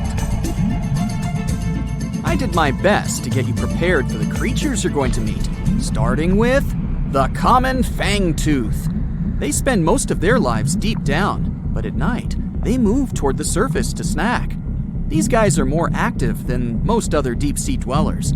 They don't wait for food to come their way, but actually follow it, and then get it with their long, hungry teeth.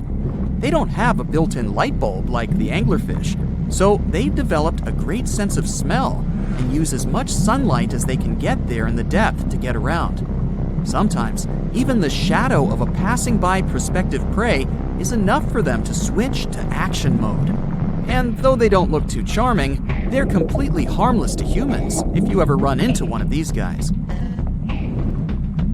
Stoplight Loosejaw sounds like a great name for an alternative band, but it's actually another deep-sea resident with sneaky hunting habits. It has special light-producing photophores under each eye. They emit green and red light like a stoplight, hence the name of the fish. Unlike other fish, these guys hardly ever leave the twilight and midnight zones. Their lower jaw is a quarter of the total body length, and the stoplight keeps it open all the time, hoping to get some lunch. It looks like a ferocious predator, but mostly prefers zooplankton, with an occasional dessert of shrimp, krill, and fish. I'm sure you didn't expect to meet a hybrid of an eel and a bird, but here it is! The slender snipe eel has a beak, much like that of a bird, with curving tips. The beak is equipped with tiny hooked teeth that the eels use to catch the antennae of delicious shrimp. And it sure is slender, stretching up to 5 feet and weighing only a few ounces. Scientists don't know all of this guy's secrets, since it's pretty tricky to study in their natural habitat. But it looks like they only produce offspring once in a lifetime and then pass away. Glass squids like to take it easy in life and literally go with the flow. They're filled with a solution which is lighter than water, so they don't have to make any effort to move around the deep sea looking for food and partners. These creatures are transparent, so they blend into any landscape and don't even cast a shadow while moving. Talk about a great survival tactic. If danger finds it anyway, it can transform into a lumpy ball, pushing its head and tentacles into its mantle cavity. It can also release ink into the mantle and go from transparent to black. The same ink can protect it against hungry whales and seabirds. Another tactic they use to scare off predators is to activate their light-emitting organs around their eyes. I'm getting hungry. Maybe I can snack on this sea cucumber. Ouch, it's moving! So I guess it doesn't belong in a salad after all. These soft-bodied fellows live in all parts of the ocean, from shallow waters to the deep underwater world. Most of them slowly move around with their tiny feet, but some crawl around by flexing their bodies. Sea cucumbers can shed their internal organs when there's a predator approaching. Those sticky organs distract the intruder, and the happy cucumber moves on and just grows the organs back. What's that glistening in the distance? Looks like someone dropped gems in the water. That's a sea sapphire, also known as the most beautiful animal you've never seen. Some males of this type of copepod can change color from deep blue to purple, red, or gold. 1 second later, it's gone. And it's back, shimmering bright. The secret to this magic is that their bodies are transparent and reflect light differently at certain angles. It looks like it's their way of communicating between each other and attracting mates. Female sea sapphires don't have the same superpower, but their eyes are bigger compared to males, probably to spot them from a distance. Males roam wild and free, and their ladies stay in the crystal palaces of strange barrel-shaped jellies called salps. Want to high-five a sea creature? Well, put your hand up for the Tasmanian red handfish. This fish doesn't swim like a fish. It walks. It uses its flipper-like hands to stroll around on the ocean floor.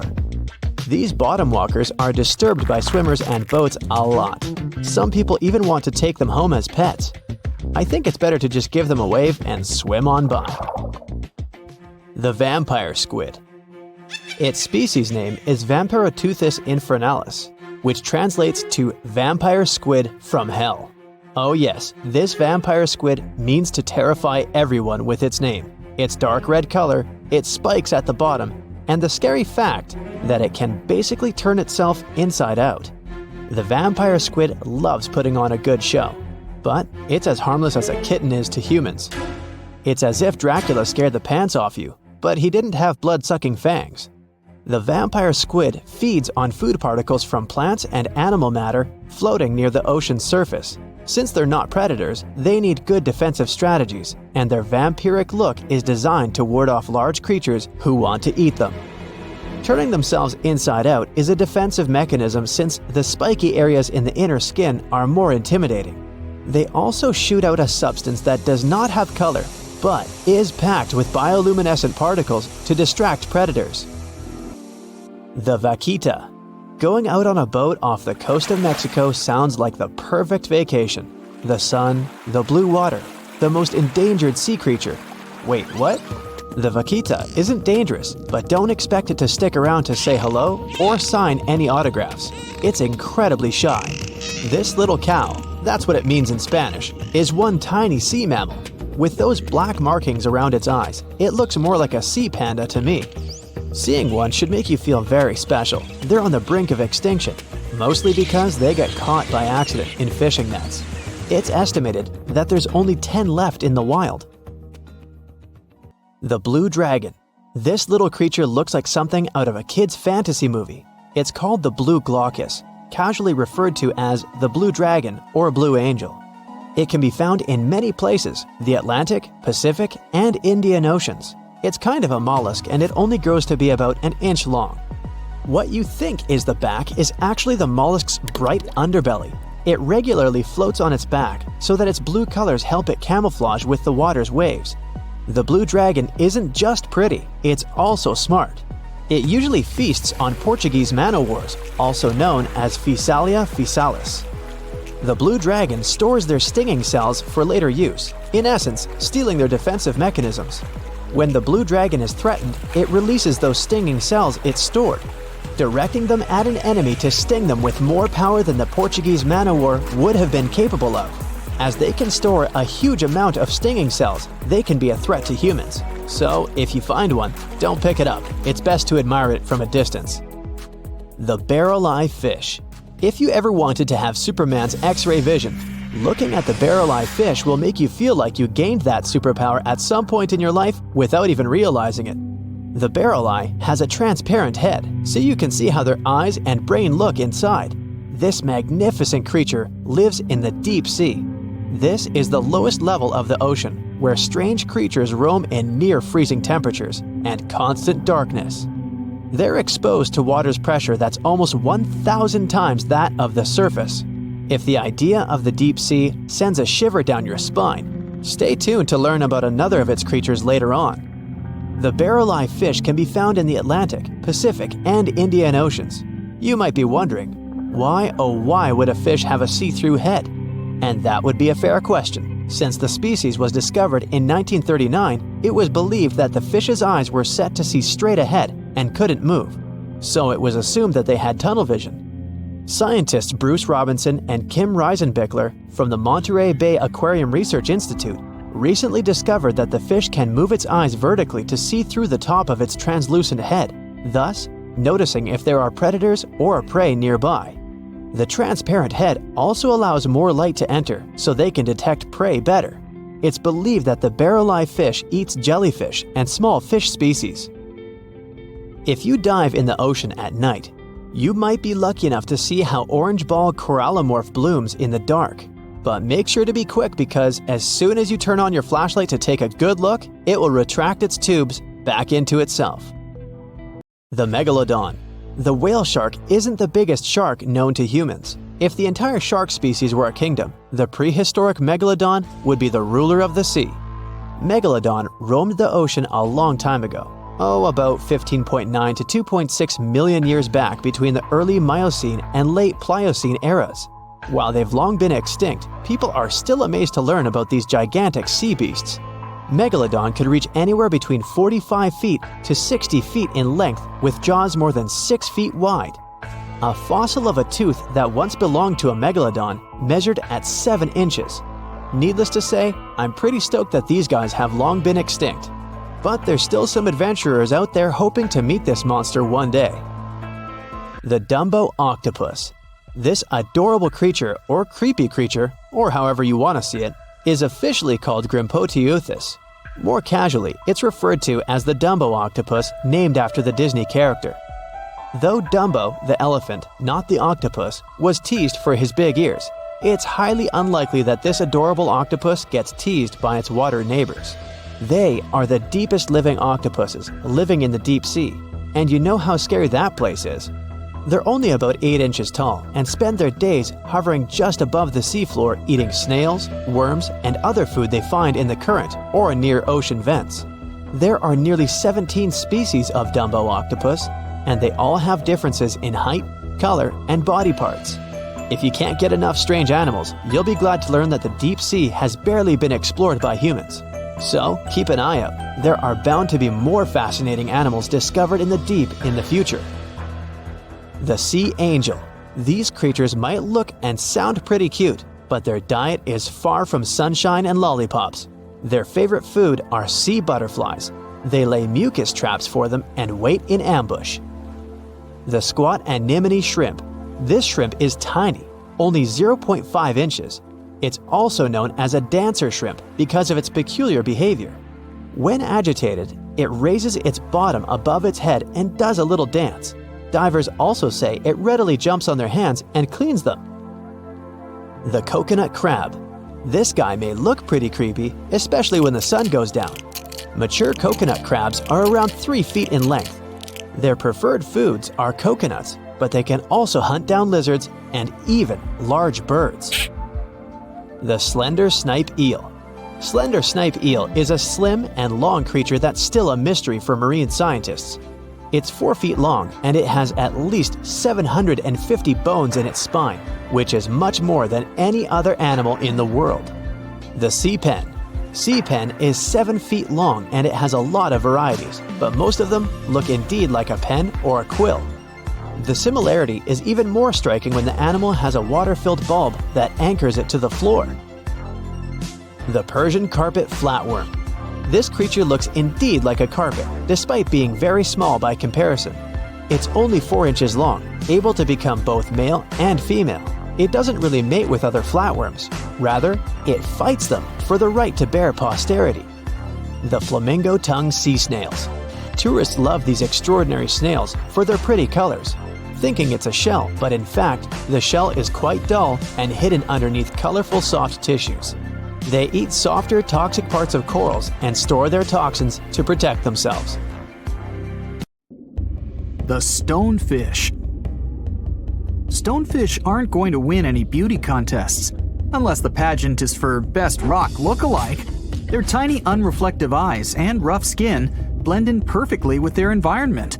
A large head, an even bigger mouth, and a home full of, it's rocks. And just because you're on the beach doesn't mean you're safe. Stonefish can survive for 24 hours out of the water. Stepping on one or even handling one won't be that fun. Their dorsal fin spines have extremely strong venom. It shoots out when they get stepped on, and it can lead to paralysis or even heart failure. You'll need help fast. No wonder they're one of the most dangerous creatures in the water, or anywhere. Be careful when scrambling around rocky areas. They love to play hide and seek. The deep sea dragonfish. If there were a prize for the most hideous fish in the ocean, the deep sea dragonfish would win. With slimy, scaleless skin, massive teeth, and a face only a mother could love, this bad boy of the sea is nothing to mess with. It likes to swim between 700 feet and 6,000 feet below the surface of the ocean, where the waters are the darkest and coldest. Along with some other creatures on this list, the deep sea dragonfish relies on its bioluminescent body parts to catch prey. It also uses its hanging appendage, which boasts a little red light on the end, coming out from its lower jaw. Many fish mistake this little light for prey, luring them right into the jaws of the deep sea dragonfish. Very clever dragonfish, very clever indeed. The fangtooth. The Mariana Trench is an underwater trench with a depth of 35,000 feet, nearly 7 miles below the ocean surface. Let that sink in. While scientists know the Mariana Trench exists, it's one of the least explored places on Earth. It's also the deepest area of Earth's oceans. And although many creatures down there probably haven't even been seen by humans yet, scientists have had the creepy pleasure of getting to know the fangtooth. The fangtooth fish shamelessly lives up to its name. Just look at that thing. The fangtooth is carnivorous and feeds on just about anything it can find that gets caught in its sharp-toothed mouth. These fish rely on their contact chemoreception to find prey. In other words, they can sense chemical residue that comes off of other living organisms in the deep sea. This is because they don't have any light-producing cells on their bodies, unlike many other deep-sea fish. On top of all that, it's pretty dark down there, so whatever crosses their path, they chomp on. While these guys look pretty scary, they're not a threat to humans. They only grow about 7 inches long. Even so, I wouldn't want to run into one of these things during a relaxing swim in the ocean. the Dunkelosteius. Strangely enough, this prehistoric fish, known as the T-Rex of the seas, had no teeth. Those were replaced with bony plates that allowed it to have the strongest bite among other monsters of its size. The goblin shark. If you thought the movies about sharks were scary, this next deep-sea creature will make you swear off going for dips in the ocean forever. However, it lives 3,000 feet underwater, so you'll never likely see it face to face. The goblin shark looks like a cross between a shark and a creature from your worst nightmare. These sharks boast a protruding sword-like snout with a jaw that juts out to match. Unlike other sharks that have more of a gray hue, this creepy thing looks not so pretty and pink. Aside from their scary demeanor, what do scientists really know about the goblin shark? Well, not much, except that they can grow up to 18 feet in length. Looks like there's still a lot to learn about these guys, if you dare to. By the way, did you know that sharks don't sleep? Many species have to keep water moving over their gills to get oxygen, so they can't fall into a deep sleep like we do. That's why they stay half awake during rest. Typically, sharks don't even close their eyes. The cookie cutter shark. This shark is a living horror, with lower teeth being big and sharp, while the upper ones are much smaller. When its teeth fall off, the shark eats them to maintain calcium levels. Pretty smart solution for a shark. The frilled shark. Studying the frilled shark is like looking through a portal back to prehistoric times. That's because scientists think that these eel-like sharks haven't changed much since their oldest ancestors roamed the deep sea waters, so they're sometimes referred to as living fossils. These sharks' mouths are filled with a terrifying 25 rows of backward-facing sharp teeth, 300 in total. They're designed to grasp prey and hold them tight so they can't get away, according to early studies of the shark conducted in 1884 and published in the Bulletin of the Essex Institute. Luckily for swimmers, the frilled sharks live between 390 feet and 4,200 feet below the ocean's surface, so they'll probably never run into them. Probably. This is probably the worst nightmare of any dentist. The northern stargazer. Take a look at this cutie. The northern stargazer is definitely not something you'd wish to see on the ocean floor. This horrid creature hides its body under the sand, leaving its face above to wait for prey.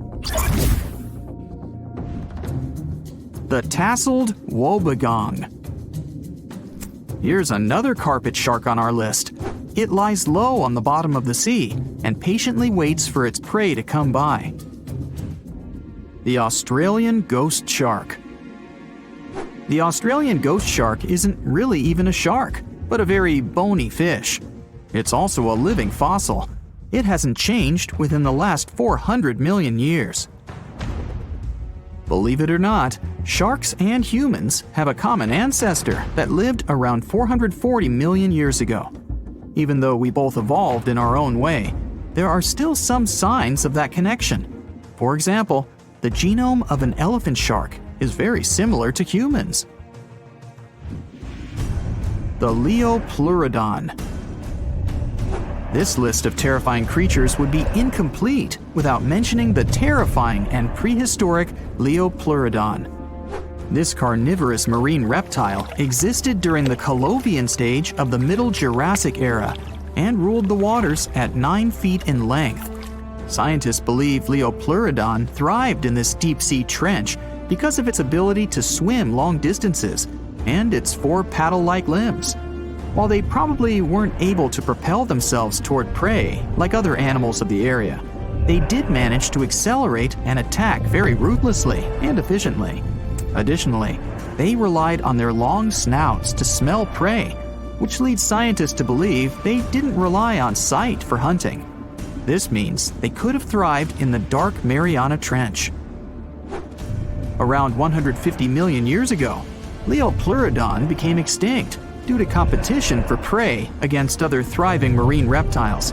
And I think I speak for all of us when I say, thank goodness for that. Considering that scientists have only explored 5% of the ocean floor and found some of the scariest sea creatures imaginable, one can only dream of what other animals reside in the deep sea waters. Perhaps it's best to keep them in your imagination. Am I right? The megamouth shark. This shark is a filter feeder, and it's friendly to humans, although its huge mouth can look quite threatening. Like basking sharks, it swims with its mouth constantly wide open, as if it were on Twitter. The gulper eel. This deep-sea eel has an easily distended belly that allows it to swallow prey twice its size in a single monstrous bite. They have very unusual jaw shapes and can reach about 2 to 3 feet in length. Do you see that large log near the ocean floor? Maybe it's part of an old ship. Treasure, gold, diamonds, I'm rich! Well, as you get closer, you notice something. It's swimming! It's not a shark or a dolphin, it's a saltwater crocodile. Now don't panic. If you bump into one of these reptiles in the sea, it's unlikely it'll think of you as food. Crocodiles have a special valve in their throat that stops them from drowning underwater, but that doesn't mean they can't bite. Usually, they're heading to a nearby island, and the quickest way there is to body surf. They can't really take the ferry, you know. Watching one from a distance should be okay. Just don't swim to shore right away. They love to ambush their lunch in shallow water. If there's one time I'd want to see a great white shark, it's when I'm diving with crocodiles. They'll gladly take a crocodile-sized nibble, given the right motivation.